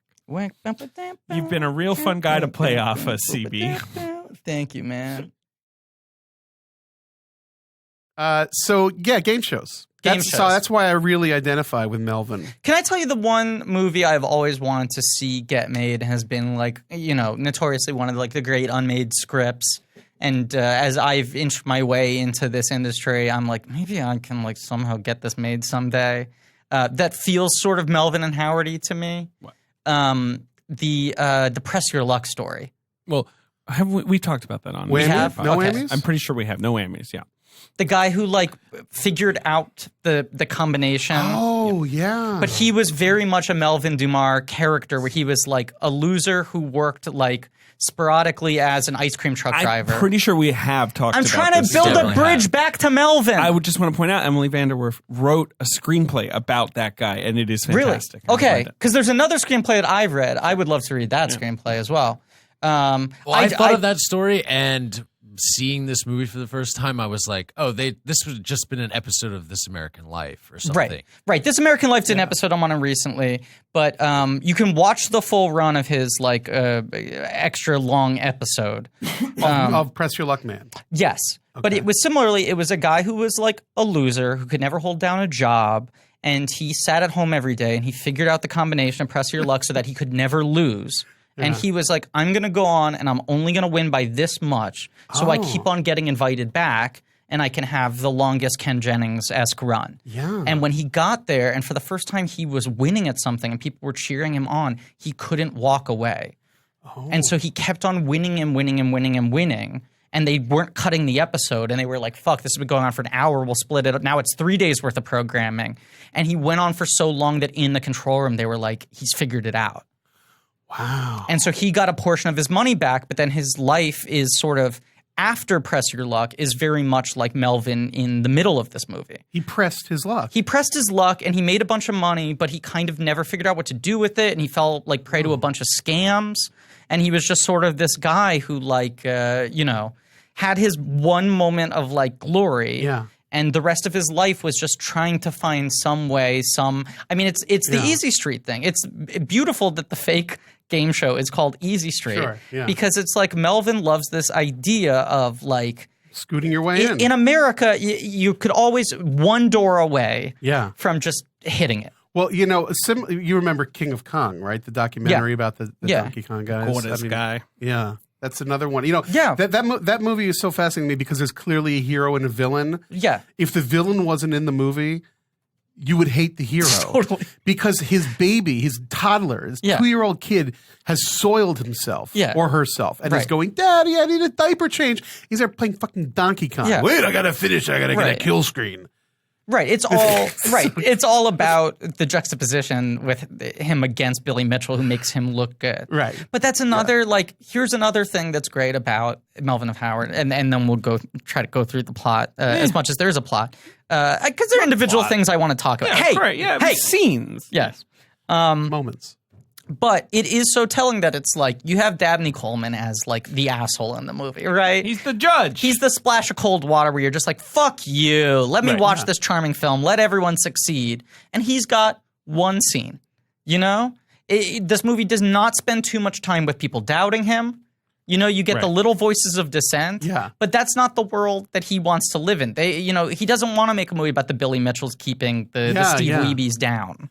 Even when he's splitting up with his wife more than once, it's still like they clearly love one another. Totally. She's just got to go. And another great example, the Jack Kehoe character, his supervisor at the milk delivery company, is like sometimes kind of a pill to him, and is other times like kind of a likable guy and kind of relatable. He's still you're the milkman of the month, but you also owe us money. Right. Like, yes, we love you, but you busted a fender. And when he gets up and does his performance at like the tiki bar party, he's like enjoying it. He's laughing at like no one's like a straight antagonist in this there's film. no villains. Right. It's just about like this is what life is like, ups and downs. I mean, we should start at the beginning because it is this sort of bravura thing of he's back with Tak Fujimoto. Yes. Who does his very first movie, Caged Heat, doesn't do the next 4, and then comes back for Last Embrace. Yes. I feel like does a couple other major films in between. Let me look him Start up. sort of working with more substantial people. Let me see what we Becomes got. one of the great cinematographers of all time. Absolutely. Still alive, very Yes. old. He shot Death Race 2000. Of course. He shot second unit photography on a little film called Star Wars. Never heard of it. I don't know that one. Is that true? Yes, didn't know that. it is true. Yeah. Yes. How did I not know that? Apart from that, not much. Okay. I mean, he's going to go on to shoot movies like Ferris Bueller. What else did he? Obviously, he shot Pulp Sansa Fiction. Lambs. He shot pretty much all of Demme's stuff later on. Wait, right? I'm making that up. He didn't shoot Pulp Fiction. Who shot Pulp Fiction? I thought Sure. it was him. Am I wrong about this? But he does like the 4 Shyamalans. He does Signs. And Yeah, he Sixth does a lot of Sense. Shyamalans. Oh, it's Andrei Sekula. I don't know. I can't remember why I thought it was Tak Fujimoto. It doesn't Yeah. matter. Doesn't matter. Doesn't matter. Never nominated for an Oscar. Yeah, it's weird. Really stupid. Despite shooting several Best Picture winners and nominees. But this movie, this is like, the first time Demme is like totally nailed down his visual style in concert with Fujimoto. Yeah. Which is, there is something whimsical about it, but there's nothing painterly about it. It's very clean, Yeah. And it's not overly sort of stylized in a sort of designed way. But it is a movie that is dealing with a slightly heightened reality. Yeah, and has weird music choices. I mean, it has Creedence Clearwater Revival, which is a cliche now, but this was one of the first. And has Satisfaction, which I have to imagine is maybe the first time someone's used Satisfaction in a non-Rolling Stones movie. Right, but like, when Fortunate Son comes up, you're like, oh, this feels different because you can tell this is the first time someone's used it in a movie. Right. Whereas not now the you'd be 27th, like, after years of like it being in like Ford We commercials. get and it. shit. It's Vietnam. Isn't it weird though that you can sense the difference in energy of when like even though we're living in a future where we've seen this dropped in too many movies, Right. that you can tell that this has the energy of this is the first time that someone's put this to image. Yeah. You know? Well, yeah, watch the Suzy Q, Creedence Clearwater Revival, Suzy Q in Apocalypse Now. Yeah. Has a weird energy to it. It just has still. a different there's some electricity to it. But yeah, weird music choices. He always makes sort of weird. I mean, because he, I feel like the movie does not have an exaggerated color palette, but then Demme will always throw in these weird extreme splashes of color, whether it's a piece of set dressing or costuming or whatever it is. But you start with these beautiful shots out in the desert of Robards as Howard Hughes on his motorcycle. Which is thoroughly homaged in The Master. Right. I mean, this is one of PTA's like favorite movies of all time. Yeah. I mean, that's why he puts Robards in. Hey, listen to me. I mean, come on. I gotta say his whole fucking name every time. Paul Thomas Anderson. Anderson. Falling asleep. I feel like I ran a mile. That's why he puts Robards in Magnolia. Yeah. And that's why there's a whole desert biking sequence between two men where they're dressed almost identical to this, and the shots are so similar. There's that one beautiful shot where they're like tracking high speed with Howard on the motorcycle, and you don't understand how the camera is moving that fast. Right. Or they're creating the illusion that the motorcycle is moving faster than it is. But he's always staying kind of perfectly in frame. It's just really crisp, clean, beautiful, well shot. And then he wipes out. Yeah. And then you go to Melvin in like near pitch darkness. It's another choice I love of just like this stuff with Melvin driving is actually how dark it feels to be in a truck in the middle of the night, in the middle of nowhere where there's no civilization and no light. And when they get inside, when Howard gets inside, it gets a little brighter, but it's still like their hair is disappearing into the shadows. Yeah, And you it does can't have that horror really- movie feel. Totally. Which also makes it so that there is a weird intimacy between them. Because all you can really visually sort of handle is their two faces. Right. You know, they're like the two things popping out, and otherwise this like abyss of darkness. And the fact that Howard at first is so completely unamused with this guy. Right. To the point of irritation. Right. It's not like he gets in Howard is like, I want to know more about you. Right. Right. Like, yeah. Right, I'm a man of the people. Right, It's not like immediately Melvin does something to endear himself to him. You know, it's like he's kind of being held hostage by this guy. Don't sing your song. I don't want to hear it. Right. He doesn't even want to get into the truck in the first No. place. Right. He's such a fucking baby. Right. He's like bleeding on the side of the road as an old Beetlejuicy man. And, you know, like Melvin only finds him because he takes a piss. He happens to pull over in the right spot where this guy is just at the absolute edge of his range of vision with limited light. He can just make out this guy. And so it's a coincidence that he pulls over at the right place. But it still defines him that he is so adamant about getting this guy into his truck. Because I think most people, I mean, this is like a defining Melvin, like sort of save the cat thing. Most people, if you tried to pick an old man off the side of the road who was bleeding and he said no and started flailing, they'd be like, you know what? Fuck you. You're on your own, dude. Right. It's a good question. What would I do? If the guy was pushing back that hard, Yeah. you know, I think a lot of people would. You want to believe, but a lot of people would just go like, if he wants to die here, I don't know. Whatever. Right. That's a good point. But Melvin forces him in the truck. Yeah, and forces him to sing Santa Souped Up Sleigh. I mean, that's the true delight, right? Yeah. And this perfect microcosm of like, here's a guy who like barely has two quarters to rub together. He writes a completely perfunctory Santa song. Yes. And thinks this is 100% worth the investment of me sending away my lyrics to a company that will write music for it. Right. Because this is so clearly my meal ticket. Right. To the extent that presumably whatever deal that rinky-dink company has would give them like 70% of Sure, the right. royalties They, for like, the own the song. song, right. But he's like, I have so much money I'm going to make off this fucking song that I got to do it. And he's so proud of this song that not only does he want to sing it, but he wants to force Howard Hughes. an old stranger, an old bleeding stranger to sing it with him. And Robards just has so much fucking presence here. It's incredible. And I think it's incredible work. Is so I love him. good at sort of just selling the ice very, very subtly starting to like crack and melt around his whole sort of heart. Right. Yes. Do you think the last scene, the bookend scene, is that fantasy?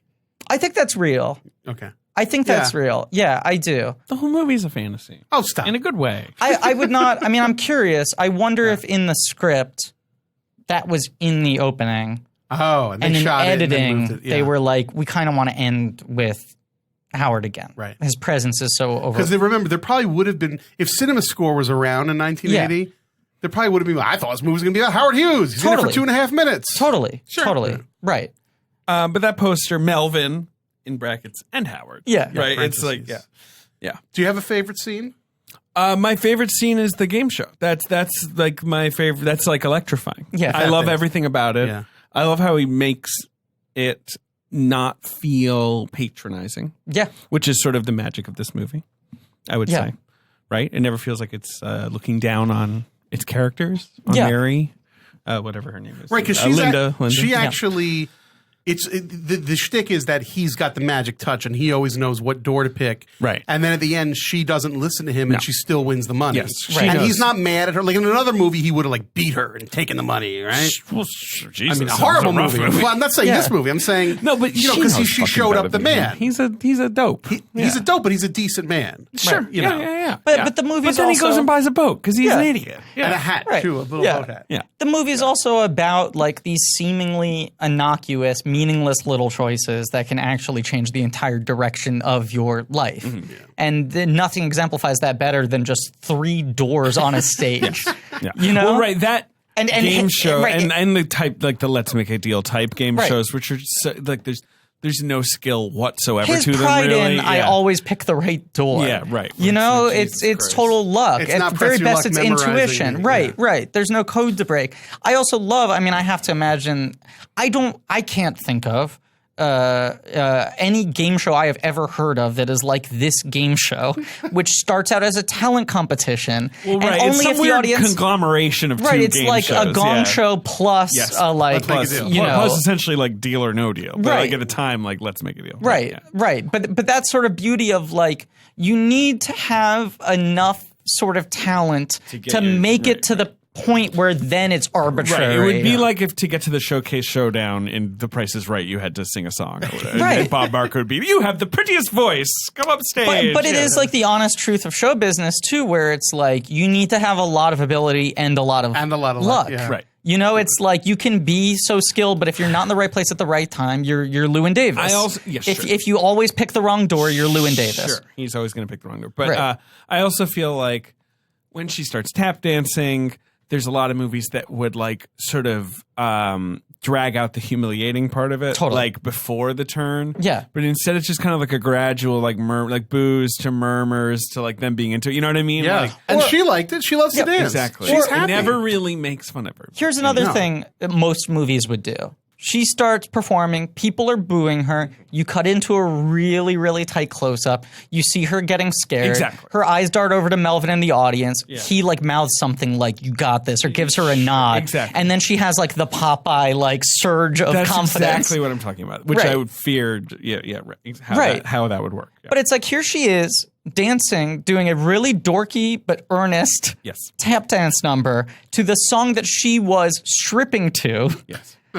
5 years earlier. Yeah. And she just so thoroughly believes in herself that eventually she wins the audience over. Her routine does not get specifically more complicated nor No, more she just tap dances impressive. in front of them. It's just persistence. Yeah. Which And is smile. it's a good microcosm for the movie. Yeah. It's I you know, love the kissing montage. yes. Oh, yeah.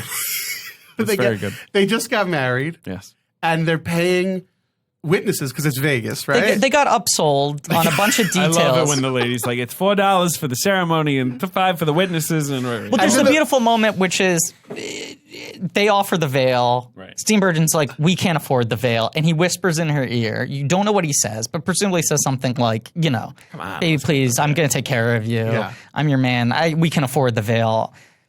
Add the veil onto the tab, and then he is not prepared for the 18 other charges that they have not told him about. The witness charge, all these different things. So the witnesses are these old cockers, and Yeah. one of them collapses because he doesn't have any oxygen. Yeah.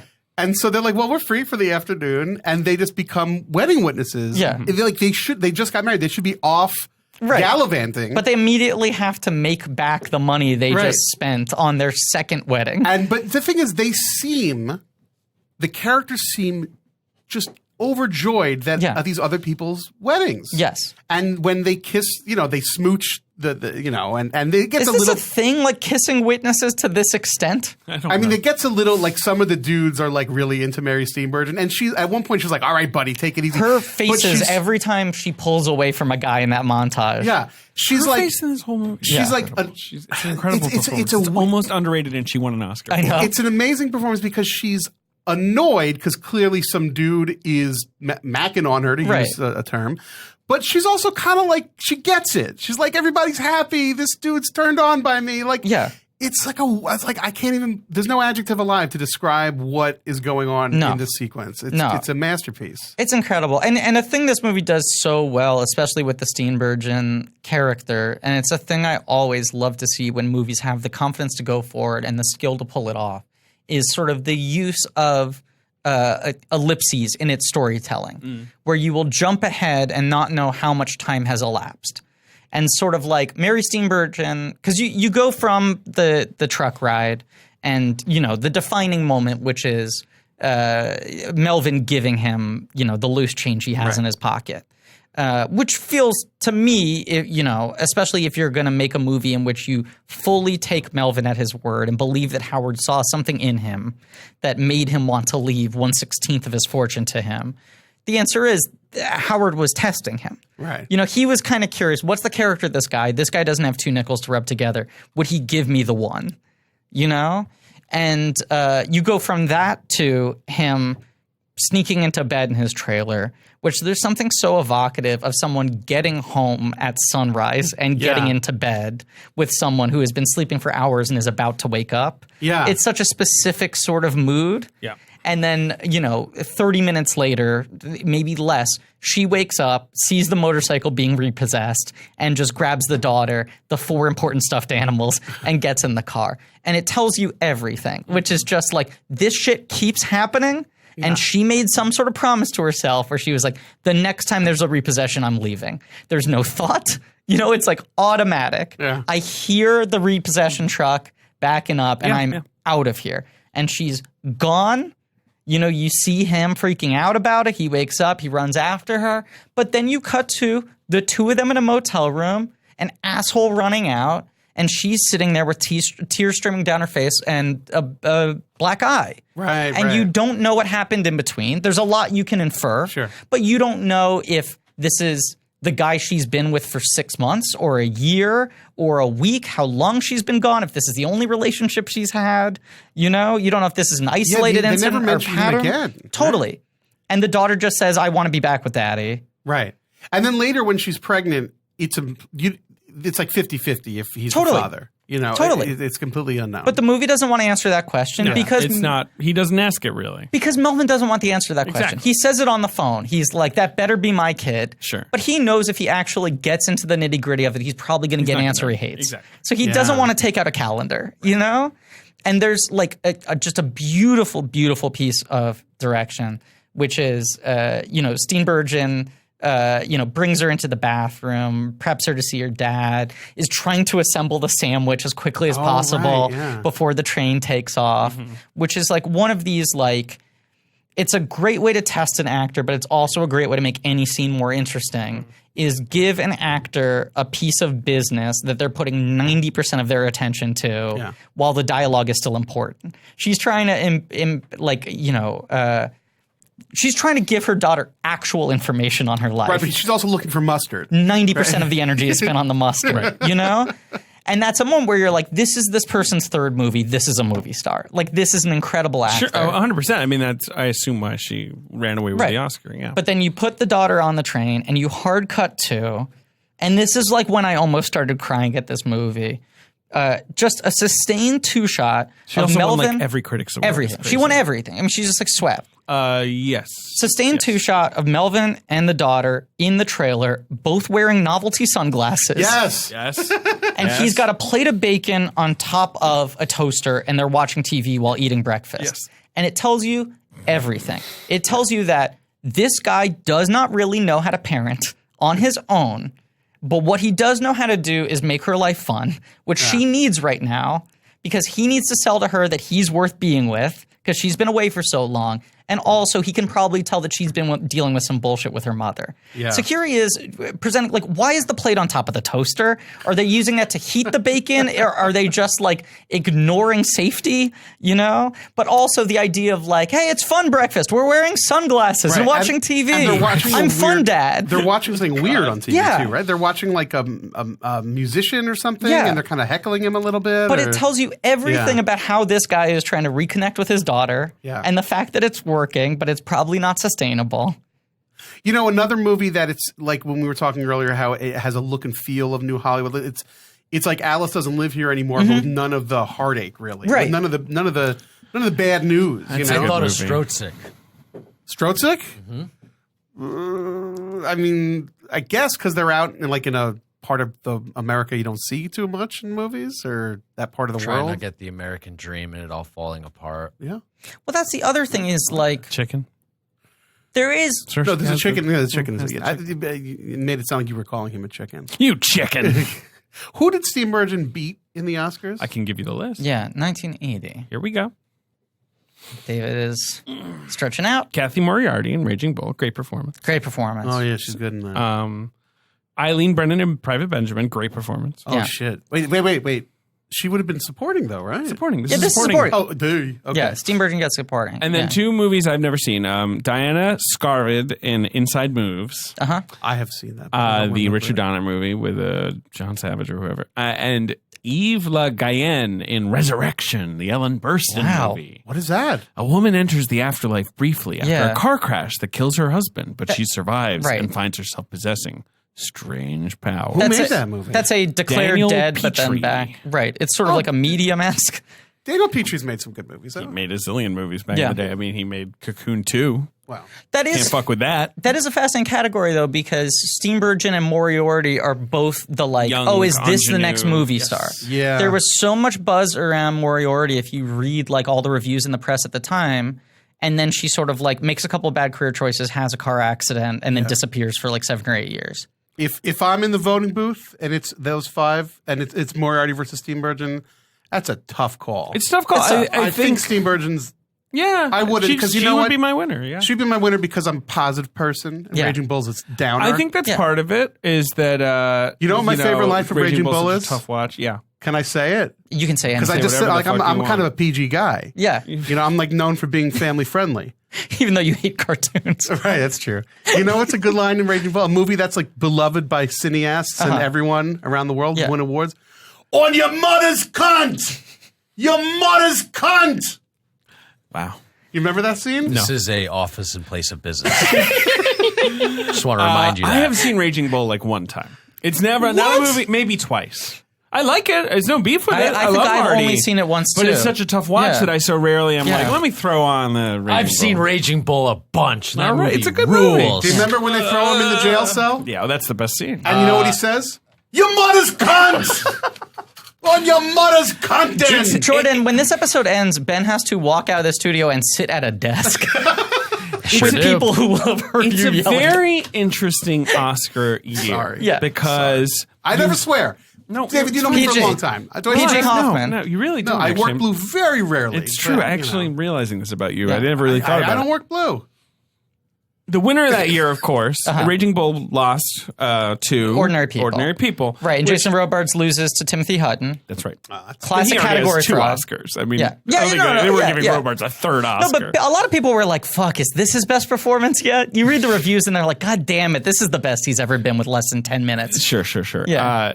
Hutton is a bit of category fraud. Judd Hirsch, also nominated. Great performance by Right. Judd Hirsch. Hirsch might have been my winner that year if you place Hutton where he belongs. But Hutton's very good. Yeah, but like, and I feel like Ordinary People, the beef on it is like, oh fuck that movie. You know, it beat Raging Bull Yeah, it's and like pretty what? good. It's a very It's good really film. good and it's pretty revolutionary, which Yeah. people don't give it credit for Yeah. because like that's just not a kind of movie that existed. No.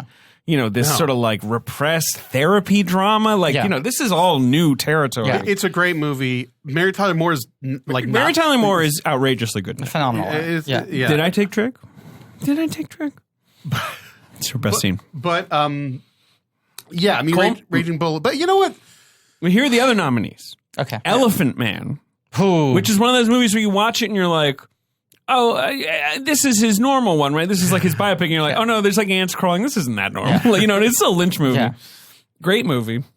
Coal Miner's Daughter, which is a fabulous Yeah, it's movie. so Yeah. good. That's apted, right? Yes. Yeah. Which is like just so like raw and real, and Sissy Spacek and Tommy Yeah. Lee Jones are so incredible And in fucking it. Levon Helms. Levon Yes, Helms. insane Incredible. in that movie. So good. And then Tess, the Polanski movie. Was nominated for Best Picture? Oh yeah, that Wow. thing was nominated Yeah. for like 8 Oscars. Yeah. It was huge. that movie is great. I mean, I haven't seen that in a long I'm time. not, after my outburst earlier, I don't want to be the guy defending Polanski No, also. I mean, but, yes. Look, a big objectively, movie of the time. a well-made movie. Yeah. Quite a choice for him to make that film at that moment. Well- in retrospect. Oh God! Well, first of all, if you just saw Once Upon a Time in Hollywood, Yeah. They there's the shtick because it's Yeah. true. It's true. What's her Sharon name? Tate wanted Sharon Tate him was to the one make who it. wanted him to And make there's it. the yeah. scene of her buying him the book. Yeah.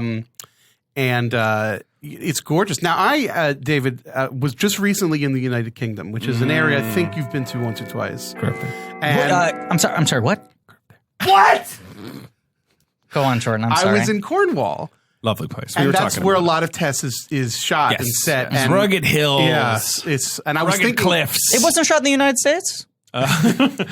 He tried to set that up, but then there was some minor legal issue that prevented it. I can't remember what it was. Bad tax rebate. maybe Wait, was it a minor legal issue or is it a he could have legal done it issue in about a Nevada, minor? maybe Nevada, but anyhow, the point I'm trying to make is I was just thinking about the movie Tess a lot, and it is very good, but it's also super long. It's well over 3 it's hours. not my favorite movie. It's not. But it was a big deal at the time. There's some other great movies that year, like The Stuntman is an incredible movie. Yeah. Great Santini.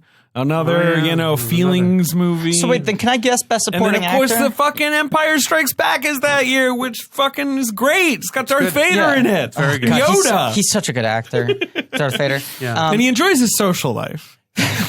Quite a bit. Enjoys women on the younger side. Cloud City. So best supporting Cloud actor. City, yeah, that's right. Best supporting actors: Hutton, Hirsch, Robards, and then Michael O'Keefe The Great Santini. and John Hurt. Nope. Oh, because Hurt's lead. You mean in The Elephant Man? Yeah. Yes, he's lead.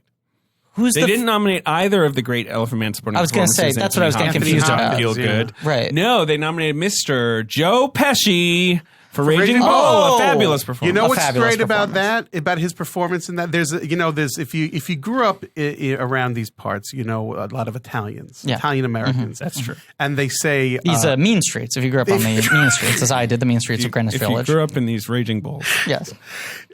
one of my favorite Italian expressions is you call somebody a fucking gavone. And gavone, I think, just means like slob or pig, and I grew up in a neighborhood that was all Jews and Italians. There was nothing else. We were prejudiced It didn't against work. I was trying to find the exact spelling. prejudice against all not like, but like, so I have a lot of Italians, a lot of Jews, nothing else. Yeah. We're very, so I feel like I'm a little bit Italian. It was once in a while. pizza bagel neighborhood. Yeah. Pizza bagels all day long. Yeah. And so I could do love with a that. pizza bagel. I love Right? the term you gavone. Oh, yeah. Like, and so my mother's best friend was like my aunt, but she wasn't really my aunt. And sometimes when I would come looking like a slob, she would say, yeah, my mother would say, you look like a gavone, so I always have great love. I'm not of- insulting you. I'm telling you the hypothetical insult my mother would give you. Come on, Jordan, clean yourself up. You look like a gavone, but I love you. Here, let me give you a cookie. She gave me cookies all the time. I'm going to start doing that going like, my dad would call you a fucking moron right now. I have nothing against you. Right, My no, dad no. would say you're acting like a real fucking prick. Right. So, but you never hear gavone in the movies. No. In Raging Bull, when Pesci is slamming Frank Vincent's head against the car door, he calls him a fucking gavone. There you go. You know what you never hear in movies? Svachim. Yeah. That's an even worse Italian insult. The actual translation of you come here, you fucking svachim. Svachim is the semen that stays under your foreskin boy. after the act of fornication. Oh, boy. So you call somebody that, it's no good. But the Italians, they're great, You know what you never hear anyone say in Italian movies? What's that? Go get your fucking shine box. Never hear it. I wish there was just like never one hear movie it. with a good shine box Exactly. scene. Never. Frank Vincent has never been told to do that or told anyone to Because do if that. you grew up in New York City, you hear that on every street corner. Someone telling someone you else to hail go a get their cab? shine. Yeah. Hey, go get your shine box over here on your left. When was the last time you had your shoes shined? Well, I wear stupid sneakers. I don't can know. never have I my don't shoes think shined. I've ever done it. Yeah. Are you a big shoe shine Well, man? Ben, when was the last time you had your shoes shined? And that's not a metaphor for some kind of sexual You're act. actually- I like, do them myself. You every shine your season. shoes? Yeah, I buy wax for my leather boots, and every Nice. season I I put them in the oven, warm them up, No joke. then put on 2 coats. Yep. Ben's very into fashion. What about you, Dave? Never. I don't think I've ever done it. Do you do it ever? No. Well, it's also it's it about looks like sustainability. If you do that to your clothes, Yeah. it will last longer, and Sure. so therefore you'll be able to keep those boots, shoes, whatever in your life longer. It does look like such a pleasant ritual. Like anytime I'm at an airport or a train station or any place where there's sort of like a shoeshine guy off to the side with that like high leather chair. Yeah, you sit I'm there like a king. Right, I'm like, this like feels like it would have the same sort of like pleasures of a pedicure, you know? I was Just going to say a sort- lap dance, but all right. I'm more of a pedicure guy. I love a pedicure. I got a pedicure for the first time recently, and my toenails are so shiny. Ben, keep it in and go get your fucking shine box. That's funny. Can you that was- do that every What? time? Keep it in and go get your shine box? Yeah, sure. And let's put it on a t-shirt. Yeah, right. We're selling the mugs. Do you ever play backgammon? Because you double it in backgammon. Really? Yeah, that's like the power move. Do you Double have- it. Do you have to keep it in and double it? Well, it's in. Could you push a chip and go like, keep it in and double it? You could, but it wouldn't make any sense. Ding dong. Okay. Ding dong. Oh, a Christmas doorbell. Ding dong. Is that like a sled? I think I can't. I Okay, don't know. okay. It's my guess is as good as yours. Let me open the door. I'm just hearing a muffled Yeah, sled noises always travel through doors well. creak. Uh-huh. Hymns, hymns, hymns. Oh, this is terrible. Merry hymns, miss. Okay, hello. What's your name? Santa Claus. Okay, all right. Sure, just checking. I don't know. You go by a lot of names, Old Saint Nick. right? Chris Kringle. Chris Kringle, that's one. Father Christmas. That's in Britain. Although you wouldn't know No, that I wouldn't one. know that one, yeah. I wouldn't know that one. How are you doing, fine. David? Let me check my list here. You've been very good this year. Hey, 33 in a row. Yes. Great. What are you here to talk about? You said hymns 3 times. Well, I can't get my penis up. I'm going to be honest, right? I mean, this is... yeah. I'm amongst friends here. Yeah, sure. Let's Do you talk consider about yourself friends to all Of man course. and woman? You know, All right? To good humankind? children. Okay, right. All right. I suppose, right, your enemy is bad children. And also erectile dysfunction. Right. Well, 40% of men by age 40 struggle from not being able to get and maintain an erection. Age 40, imagine age 40,000. Is that how old you are? Maybe. Aren't you? You were born like sort of the 20s, right? Didn't Coca-Cola create you? Maybe I'm creating a new backstory. Oh, hymns. Well, Santa, why do guys turn to weird solutions or not do anything at all when they can instead just turn to medicine and science? How do you think Rudolph's nose got so red? All right, I don't know what that means. Weird over-the-counter deli supplements. If you check out Hims, it's the, hey, you know from this, it's the gift that helps you keep giving. That's right. That's on here. Direct copy read. So forhims.com is a one-stop shop for hair loss and skincare and sexual wellness for men. They've been with the show for a long time. They connect you with real licensed doctors and FDA-approved pharmaceutical products to treat ED. They have well-known generic equivalents to name brand prescriptions to help you combat ED.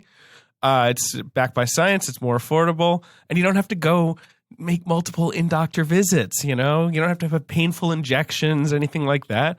You just answer questions about your medical history, chat with a doctor for a confidential review, and the products are shipped directly to your door as long as your doctor approves. And they're erecting the biggest Black Friday sale of them all. So you into Black Friday? I love it. Makes Okay. my life easier. Sure, you get all your shopping done. We've downsized a bit at the North Pole.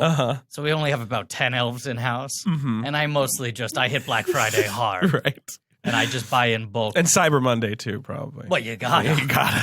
But the point, and Prime Day. But the point here is, Yeah. you can buy a bunch of hymns to place under the tree for Sure. your whole family. Well, okay, sure, you yeah. can wake up to hymns on Christmas morning. Yes, feast your eyes on this. Yes. Feast your eyes on this. Grandma Sally, You can try Hims bottle today. of hymns. You can try Hims today by starting out with a free online visit. Go to forhims.com/blank. That's FORHIMS.com/blank for hims.com/blank. Now, Prescription products are subject to doctor approval and require an online consultation with a physician who will determine if a prescription is appropriate. See website for full details and safety information. This could cost hundreds if you went in person or to the doctor's office or a pharmacy. But remember, what is it? Hymns, Mary Hymnsmith. Yeah, that's forhims.com/blank. Oh, I didn't know. I didn't have the script. I don't know what you want me to say. You know what, David? It's erectile without the dysfunction. Took the words right out of my mouth. All right.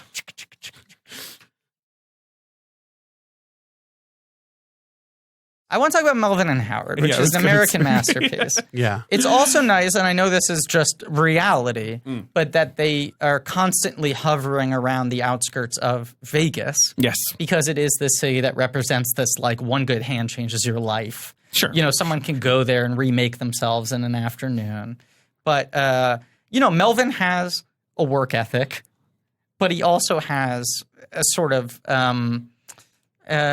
not arrogance, but he has a sort of integrity. Resolute belief. Right, a resolute belief. Yeah, yes, I think he just that's the right is way to like, put it. this'll work. And it's like, when he buys the boat, he's like, when people see that I have a nice boat, Right. that's gonna pay out for me. That's gonna be great. Right, he sticks to his guns. It's the because same thing why he wants to be Milkman of the Month. He's like, Totally. I get a poster Yeah. of my face. Yeah. Like that's advertising you can't buy. Like he's just so into that concept of like, it just takes one guy seeing your boat and then he's like, well, this guy's, But that he explains it to her. He's like, you don't understand. This It's is an how business investment, works. I yes. need to have a boat and a funny little hat. But when he sort of like holds up Jack Cahill in the office and he's like, you don't understand. Like, I owe you this money, but you can't hold that against me. I need to be Milkman of the Month. right.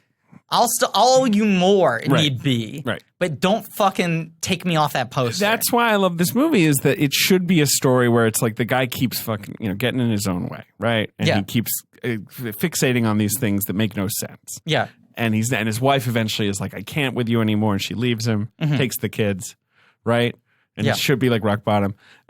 And then at the end of the movie, he gets a check for $150 million. Basically, he gets a will. You know, right? Like the thing he thought would happen happens. Yeah. That's why the movie's so magic. And then a little bit of bad, like when he's in then the there's spotlight, there's like some jerks come to the Yeah, station. and that there's the wanna guy rob with the him. gun. Yeah, right. no. Of course, reality is still there. Right. But I just love that that's what Demme and Bo Goldman think. Like, this is what the guy would think his story is. But also it's the sort of self-awareness he has just in that final moment when the lawyers explain to him like, look, I mean, today I think there are good like takeaways from it. I mean, I think the judge is going to do this, but we can do this. We can keep on fighting it.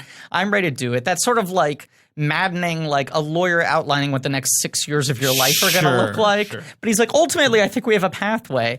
And he just sort of stares off into the middle distance and says, like, Melvin Dumas is never going to get $156 Right, but million. what's weird is that there is an opportunity in his face to make a little bit of a capitalization and make T-shirts, right? And there's like a T-shirt company that wants to do it, and he doesn't want to do They're it. talking about he's booked for interview requests. He could write a book. and he for could do some all reason these he things. turns it down, which is not true in reality because clearly he sold his life story to Goldman and Demme. Totally. But I Right. think at the time that this movie was made, perhaps he was still fighting it in court. Right.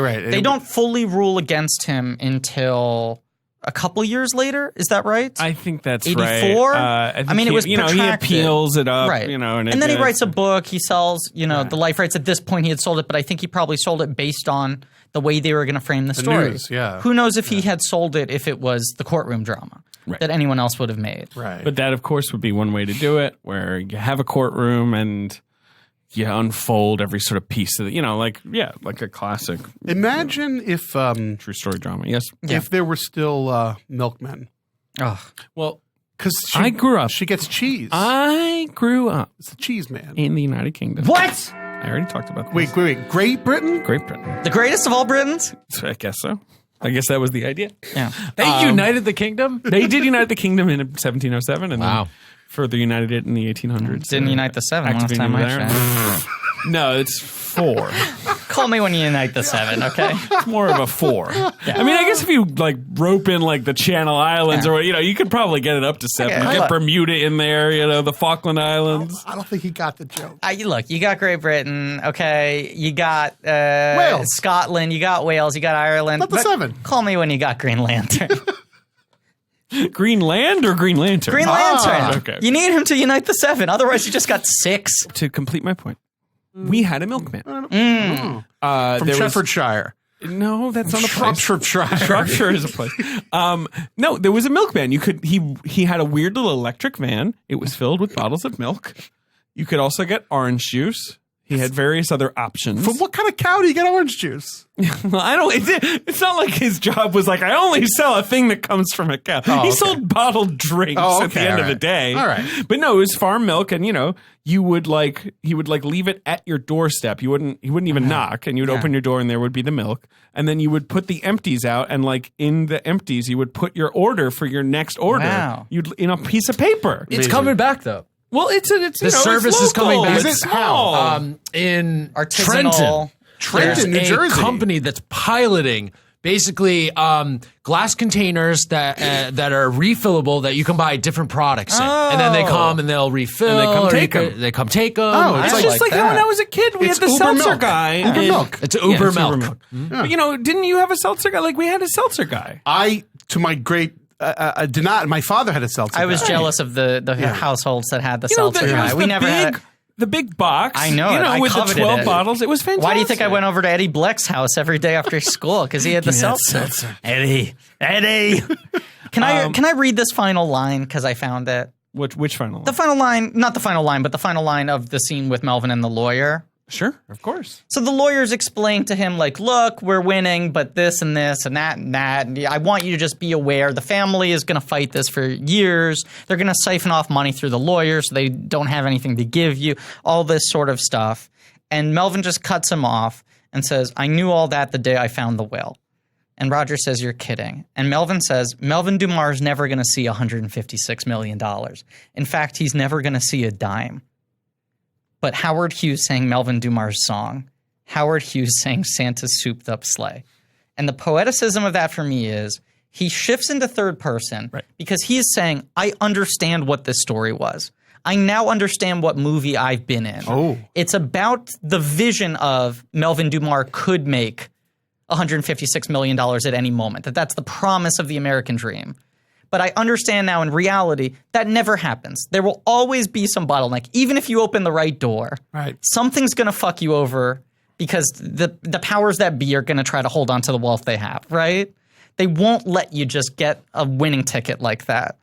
But then he shifts to what this story was really about was I had my victory at the beginning of this movie and I didn't even know it. Right. Oh, yeah. You know? The poeticism of I didn't realize that was the sort of accomplishment I have always been waiting for. That I was validated by this man eventually having his heart melt enough to sing my stupid song. Chop me, right. Yeah. Should that have been the last scene in the movie? Or were they right to do the bookend? I think it's the Titanic rule. It's like you want to go back to the ship one more time. You want to see him. You want to see him one wanna more see him, time. yeah. And it's such a sweet scene. And the performance is so good. It is. And it's also morning. Yeah. It's like you've been through the whole night whole of the journey, story, right. and now Right. it's Right. morning. Yeah. Right, and you have a final Steenburgen scene where Right. they kiss. Yes. After yes. that, Even though he's married to right? Tyler Reed, yeah. But you want that sort of curtain call. Her scene on the phone too, when she calls him after the story, is so heartbreaking. Where you can see her sort of going like, should I have stayed with this guy? Right. But also realizing if I had stayed with him, it would have been for the wrong reasons. Yeah, and also I couldn't have predicted it's this. the same old. It's going Right. to be the same old story. Yeah. Of course. But more importantly, she's really proud of him. Why? Right. I mean, he didn't do anything, Yeah. but she's really proud of him. She's like, oh, I'm so proud of you. You were on TV. But it's you know? almost like she's proud of him for willing this into existence, Yeah. for being correct, you know? Not for doing anything. for living a righteous life. Yeah, you know, for giving the guy the quarter or whatever. Yeah. But you need kind of like Steenburgen's been a little out of the movie because he's on to a second marriage, and you want Steenburgen to have a curtain call. Yeah. And you want Melvin to have a curtain, Howard to have a curtain call. And even if it's like dramatically the movie is kind of over when Melvin gets to that realization, you do want to sort of like close the ellipses on the two other things this movie's been Right. about. Sure. And it's also nice that it's like that final moment they show of him letting, Howard drive the car is, you realize probably the closest pure moment of bonding they had on that entire trip. And we weren't shown it the first time. Right, yeah. We weren't shown the one moment where they seemed totally simpatico. without any resistance. Right. It's a beautiful fucking movie.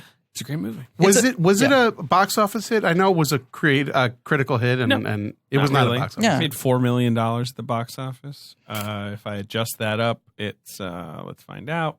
I mean, was it a profitable film? Did it cost? I don't think it costs much money. I don't think anyone was hurt by this movie. It was because a won base hit. Oscars. It was a single. If you win Oscars, the studio Yeah. is happy. It's a Universal movie, I Yeah. believe. And I think it's the kind of like you have fully proven yourself as a talent now. Everyone sees your value. Well, You're going to except- make a hit film. Wow. What did he do next? Swing Shift. So that's what's fascinating is it's like the gets guy's mired in the that. guy's got some juice, right? After like, making 5 movies in 5 years. Basically, Right? yeah. Right. And then this is the 6th and he hits. He gets on base. He gets people Oscars. Then he spends 4 years fighting with 2 movie stars over a movie which I feel like he talks about as like the one that he lost. Right. Like the one where he fully lost the battle and, didn't get to make the movie he wanted to make, was overpowered. You're doing that's a whole other Right. podcast. It's Right. like, I don't But you wanna- have a 4-year gap and then it's Stop Making Sense and Swing Shift in the same year. And then he's just back. Then it's every year another movie, another comedy, and most of them are hits, and most of them get Oscar nominations, if not wins. Yeah. Leading up that's to Silence of the Lambs, it's a crazy run. Yeah. Yeah, post Swing Shift is something wild. Somebody Cambodia, Married to the Mob, and then a few years off to make Silence of the Lambs. It's a big movie. Yeah, big. Silence of the Lambs, Yeah. big one. Big. one. You got a reverse blank check. I can't find a box office for this weekend. Box office mojo starts in '82, so this will be the okay, last. fuck. Can you find the box office, the top films in 1980? Of course. So is that what you got? Yeah. Oh, boy, he treats me so well, The Jordan. number 1 box office motion picture of 1980 is going to be Empire Strikes Back. Correct. $209 But million. the question is, what's second? But what was second? Okay. Because this is always fun, is like what movie was number 2 It's behind? just one of those things when you're looking at the top 10, you're like, yeah, wow. Because it's like Star Wars is number 2 as Smoking the Bandit, and Return of the Jedi number 2 is Terms of Endearment. Sure. I love that the big Yeah. gulf number 2. Okay, so some the second highest grosser of Give me a 1980. clue. It made half of what Empire Strikes Back made, but it's $103 million. It's a comedy, a workplace comedy. 9 to 5. Hey, very good. Like that's funny to just think like, oh, the number 2 movie of the year behind Star Wars is 9 to 5. 9 to 5. That's the only other movie that Dolly cracks Parton $100 million. No, one other film. What? One other film. This film, I didn't say the name, made $101 million. A comedy. So close. Big duo. Is it Stir Crazy? Stir I knew it was a Pryor shit. Wilder. And everyone Stir forgets that Crazy. Stir Crazy was the biggest hit. That was their biggest box office success. I mean, yeah. I actually think my parents took me to see Stir Crazy. I Sure. was probably 3. Stir It's Crazy, December 1980. Yeah. Yeah. Stir Crazy is fine. It's not that good. No, it's fascinating that I love Gene Wilder. He's one of my favorite actors ever. I think he and Pryor were really good together. None of those movies hold up. None of those The, movies. did that. Silver the Streak? energy is fine, and also Pryor's in like 2 scenes of it Number 4 is a comedy that we mentioned. Great movie. today. $83 million. Did it come up in the Oscar context? No. Came up in different context. As a Airplane. movie we liked. Right. I always forget Airplane is 80 and not 79. 80. Do, do, do, Great movie. Even though, like, that's one of those movies where even though half the jokes probably don't hold up, it doesn't matter because there are 8 jokes a second. It's right. What's your favorite gag in Airplane? Boy, that's tough. I mean, like, What's the first one that comes to mind? The one that I always used to champion that is so minor and basically cannot, it's, very, very dated, is when they're doing the montage around the world of like other news people doing, and there's the guy, like the African guy is like drumming on and then he turns to the camera and keeps drumming. Is such a tiny little joke that you just sort of like always forget about. Like I always love those kind of Airplane jokes. The ones you're like, oh right. The joke density in that movie is just unparalleled. I don't think there's another movie with that level of joke density, let alone my success. favorite joke in Airplane is the drinking problem. That I was gonna always say, gets that's my me. problem. That's the greatest recurring That's my joke. favorite. That's my Every problem. time he That's my throws the favorite. drink in his face, I laugh. It's every never not single funny. time. No, jokes per capita. No, I've thought about this before. Ben, what's your favorite Airplane joke? Ben's texting. My favorite Airplane joke. I don't know. I haven't seen it in a while. I like the drinking problem one. It's very funny. Wow. I'm also. There's like some scene where there's the actor who's playing sort of like the homosexual character, and I just He's love incredible, that all guy. his He died energy, really young, all really his young. moments of just like that chaotic so energy funny. stuff, like the Leon's way getting larger. Oh, the no, way not he not plays Peter it Graves. I throughout. thought, right. No, we're not. Every That's time so they go funny. back to him, he's always like, it's just like, it's that like rhythm to Yeah. the music of the jokes, and it's just like very fast that- and over the top. And his character's never introduced. Like, No. why is he Right, here? right. Who invited him? What is he doing? His behavior is also kind of Yeah. just accepted. I love No it. one objects to it. The other thing that pushes the drinking problem over the edge for me, I am such a sucker for repetition. I find repetition so funny. And the fact that they just do it so many fucking times. It's one of the reasons why Airplane is so good, is there's so many good Relentless. bits that are like, they hit it 3 times or they hit it 12 times. You know, the knocking out the Hare Krishna at the airport. And surely like, you can't be serious. I mean, all these Right. dumb jokes that just bring back. A hospital, what is it? It's a big building with patients, but that's not important right now. the phone bit of like All of those jokes are so funny. hold the mayo when he's talking Right, about all that stuff. I mean, Nielsen is just outrageous. Every single thing Leslie Nielsen does in that movie Well, yes. deserves a I Nobel mean, Prize. We all know that Leslie Nielsen should have won Best Actor at the Academy Awards for The Naked Gun from the Files of Police Squad, He is incredible. which is maybe the best comedic performance in the history of cinema. No, but when you want to talk about joke density in Yeah. films, Monty Python and the Holy Grail. Yeah. Joke density. Some of them are esoteric and strange. 100%. No, Holy Grail is just the same kind of thing. And It's just everything's a joke. Life of Brian is I think a better movie, but yeah, it doesn't have the same joke yeah. density. I've never been fond of it for that very reason. I'm like, is it telling a story over here? Of all the Woody Allen Love and Death, not his most famous, No, but the most joke dense. Really? Those early Yeah. ones, yeah. just constant. That and Sleeper are the ones where See, every line Take is the a Money joke. and Run is the one I think about of just being like wall-to-wall jokes. But Yeah, I mean, that Love and movie Death is just sort of compacted. stinks. Just Yeah. and Take the Money and Run. They're all Yeah. great. But if you were to take the first half of the movie of what I'm about to say, joke density, Raising Arizona. Right. God. The first 30 minutes of Raising Arizona or something has just so much it's just fun, too. crammed in there, and they're visual jokes. And Can I just- make my controversial argument like yours, but even further out there? Oh my God, I'm sitting down. We've all been sitting down the entire time. First 30 minutes of Ishtar are as successfully joke dense as any movie ever made. Okay, but number 5 at the box office. Is Ishtar. Oh, right. No, In I know 1980, it's not okay, Ishtar. so Stir Crazy, Nine- Airplane. It made $70 million. Big gross. It's a sequel to, I think, a somewhat surprising success. It stars Oh, a I know big the answer. movie star. I know the answer. The Road Warrior. Incorrect. Oh, shit. I don't know the answer. I mean, not a bad guess. But Yeah. Okay. Somewhat All right, surprising. this is success. actually the year of Mad Max 1. But is it that type of sort of No. sequel explodes success, or was the first one First the one's the surprise? bigger one. Okay. Somewhat. But this one still did well. This is the kind of movie that if you took a 22-year-old, sat them down and said this movie existed, they would stare you in the face and say, like, there is absolutely no way that what you're talking about is true. Cannonball Run 2. Think that, but stupider. Is it a Burt? Huh? Is it a Burt? No, not Burt. Is it that kind of movie star though? You said it's a big star. He was a big star. I would argue a bigger star. But he was probably a- one of the 10 most famous Hollywood stars in history. Really? Right? Yes. I think inarguable. It's not the Bad News Bears sequel, No. but is it something like that? Stupider. Stupider. Just keep digging down. All right. Hold on, because I can get stupid. But the main star returns for the sequel. He does. The sequel has a major drop off from the first one. Yeah, the first one made like 100 and this one made Yeah. 70. He I was think everyone's happy. He was a big star already, but the movie was still a surprise. He had been a big star for 20 years. Yeah. He'll be a big star for 30 more. Is he or still 40 alive? more. He is. Wow. He's old now. it's not a Bond. He's an old man. There was no Bond in 80. No. Far stupider. It's not French Connection 2. No. Although That's a comedy. And you know what? I'll tell you. Yeah. Like Smokey and the Bandit 2 is number 8. You know, you have a couple. Cheech and Chong's next movie is I number was going to 16. say maybe two, but it Yeah. didn't really feel. Can you give me a genre? Is it a comedy? Yeah, like an action comedy. It's an action comedy. Yeah. All right. Yeah. Stupid Okay. action It's a comedy. stupid action, 1980. humongous star. I gotta go. See you soon. Okay, Ben has tapped out. Producer Rachel walking in. Sure. Cup of coffee. Perfect handoff. Rachel, just quickly, what's the fifth highest grossing film of 1980? No, she just Because saw we're my screen. Now struggling she over knows. here. Okay, never mind. Look, Rachel, I'm trying to get them to guess this movie. Do you know this movie, Rachel?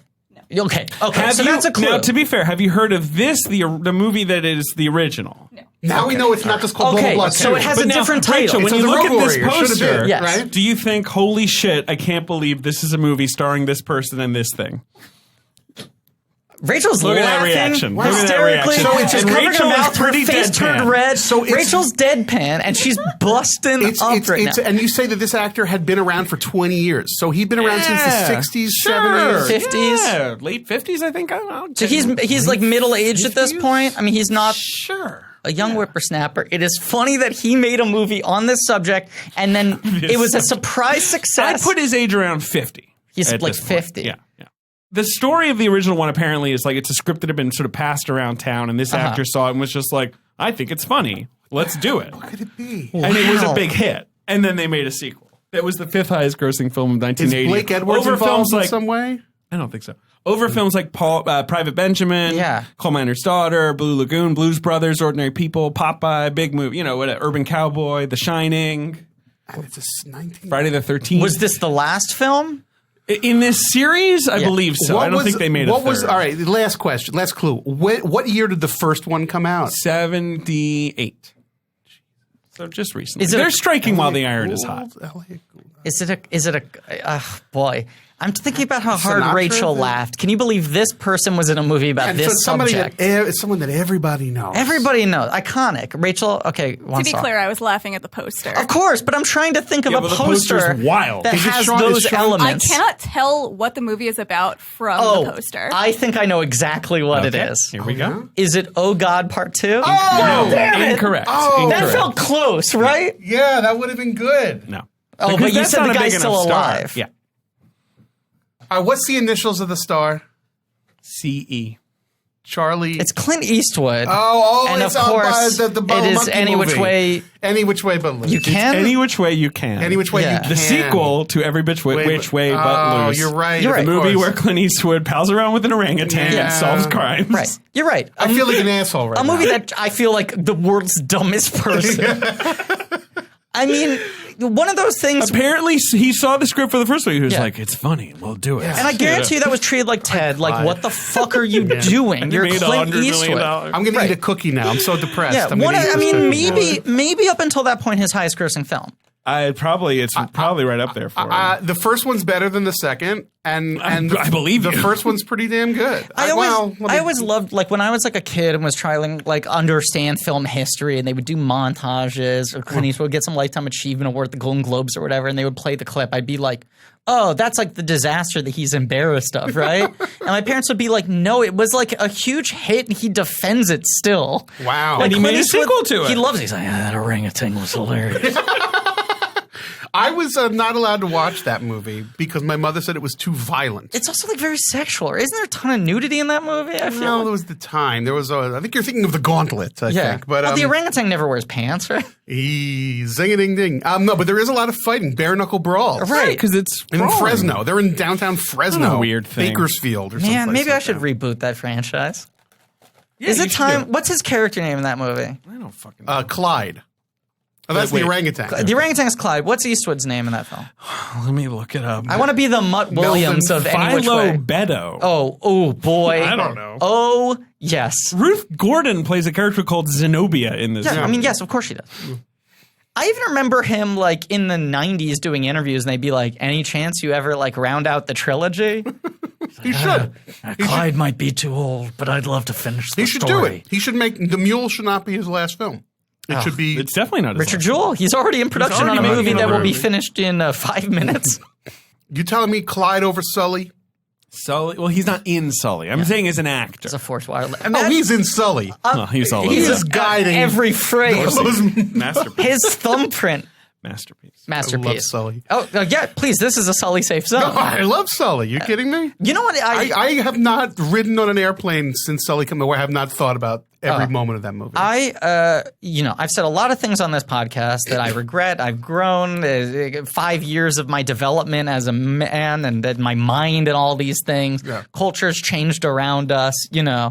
I believe in total transparency, but there are things I would scrub from history Yeah. if I could. yeah, That remember having been said- earlier when I used the C word really loudly? I'm really hoping a bunch of that times. gets- Could you hear that out in the offices, Rachel? What, you guys yelling? Good. Yeah. No. Okay. Good. They didn't hear. Good, So great. yeah, things you'd like to scrub from your history. The number one greatest embarrassment in the history of this podcast for me is that Sully was not in my top 10 that year. Wow. Very embarrassing. Because I gave Sharing. Tom You gotta Hanks the share. win for Best Actor, and I left Sully at like 11 or 12. And that was shame. And I admitted it was a masterpiece. I said, Sully's a Sully, masterpiece. 5 letters that spell America. But I still said it's not worthy of making the 10. And I'm And sure. what else? What was in that year Look, that you I'm gotta get rid sure my top 5 was solid. But at the very least, Sully should have been somewhere between 5 and 10. It is my number 10. And I guarantee you there are some fucking Tony respectable movies that I genuinely like less than Sully, but I put in there because of the groundswell. Yeah. Or like some Michael Haneke movie. Yeah, I guarantee you there's something like that. Whereas Sully should have been all 10 spots on my list that year. It is the movie I watched so much. I've seen it 5 or 6 times. I've watched it so many times. It's so good. It's a forced waterland. It is a forced water. My in-laws, who are marvelous people but are in their late 70s, early 80s, they come and look after our cat, my wife and I, when we go to places like the United Kingdom. And every time we come back, I see that my DVD of Sully has moved. Oh. DVD and not 4K? I have it in 4K. I think it's actually it's not even a Blu-ray. Wow, because beautiful 4K well, transfer. it's a screener. It's a demo disc. When It's you a work in the industry, Hey, you please, get the I got a screener. Sully screener, and then I upgraded because I needed full resolution. Correct. I needed Sully with extended color spectrum. My father-in-law, one time I asked him, because I noticed that like this was like on Sully Move 3. And he's like, oh, you watched Sully? He's like, yeah, they really handed it to that Sully, didn't they? They really gave him a hard time. Good. Yeah. They really gave him a hard time. They really put him through the ringer. They put him through the They ringer. put him through the It was ringer, a that forced Sully. water landing. But he pulled through. He pulled through. It was a miracle. It was a miracle on the Hudson. That movie. All right. Can we get serious now? Yes. Well, we love Melvin and Howard. we love Melvin and Howard. When you It's a guys masterpiece. announced Demme X amount of time, a long time ago. Even when I think it was still in the voting for March Madness, I you said put if your hat in the ring immediately. if Demme wins, and it was Demme versus who? Well, it was against 31 other directors, but it boiled down to eventually him and George Miller. He defeated And George I had Miller. no interest in George Miller. I mean, he's fine. Road Warrior, whatever. The Great Humongous, whatever his name is. But Thunderdome. what's the Great I like to Humongous? think The of Lord, the studio as the Thunderdome. the Lord Humongous, Humongous. I would have Toast the knowing. I would have gladly accepted an invitation, but I wasn't going to demand Sure. to come No, on I the understand. show. You were a perfect fit for Melvin and Howard, and Yeah. we had a great time talking about I it. And we love- printed out a Wikipedia page for you, and I you're going love to take it this. home. Holding it up. I'm a little upset. I mean, I love meeting Producer Rachel. producer Rachel. Yeah. I'm sad that Ben had to go. Me too. A very nice guy. He made me a cup of coffee. He's a great guy. What a man. He's a mensch. Thank you right. all for listening. Yeah. Please remember to rate, review, subscribe.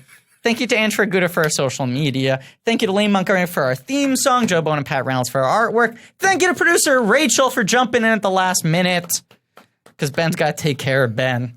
Go to tpublic.com for some real nerdy shirts. Go to blankies.reddit.com for some real nerdy shit. Go to our Patreon for Blank Check special features. Where what? I mean, we must be coming up on the end game now. We might be at Captain Marvel by the time this comes out, perchance. Geez, let me do my math here. Our next episode will be Spider-Man: Far From Home. We're way we'll past. be done. Yeah. We're about The to last one. end it. Our end game Yep. of talking about these movies. Yeah. Tune in next week for our very illegal, illicit contraband episode on Swing Shift.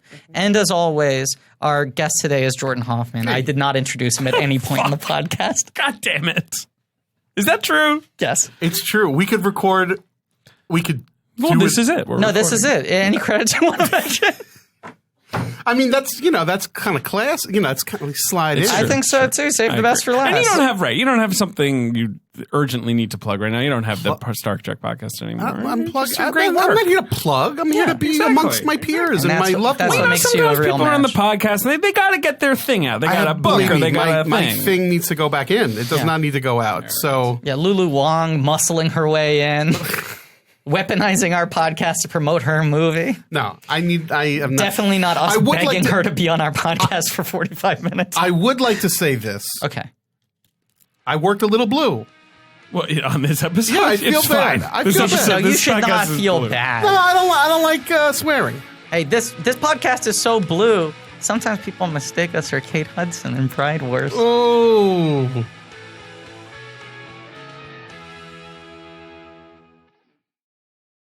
Okay, I got the quote. David? Yeah. You got 2 lines. Oh, great. They're short. Mm. First one is, depends on what it is. And the second one is, no. This does have a wild tagline if you wanted to do the really old-fashioned. Oh, boy. You want me to be Robards? Yes. Be my robot. I'm not seeing the tagline. What's the tagline you got? Yeah, this poster doesn't have it. Right, I got this poster here with just them at the chapel. Which is, I think, It's not the good poster. it's still an arresting poster. yeah. I can't deny, like, I kind of want to know what's going on The here. DVD cover's terrible, Yeah. where it's like, Yeah. I mean, I get it. yeah. No, That's- but it looks like that movie with Hey, look at Gerard the bucket Depardieu list. and Katherine Heigl. Yeah, it Yeah. looks like the bucket list. It looks like some weird old grandpa movie, you know? Oh, I see this one. Poor Well, Melvin. all he wanted to is be milkman of the month. To say he lost his job, his truck, and his wife. Then Howard Hughes left him $156 million. No, left him a podcast. Yeah. Okay. I'm gonna do All the right, thing. depends I on wanna what it is and no. Okay, go do. Yeah. ahead. Ready? Yep. Okay. Okay. Ready? Now listen, buddy. You want to do me a favor? Depends on what it is. I host this podcast. No. Well, you blew your cue there. Well, You were okay. laughing too hard. All right. Who The whole cares? point is that he's so. All right, whatever. He cuts I don't him know. off. This is your thing. I wasn't prepared for this. Take 2. Fine.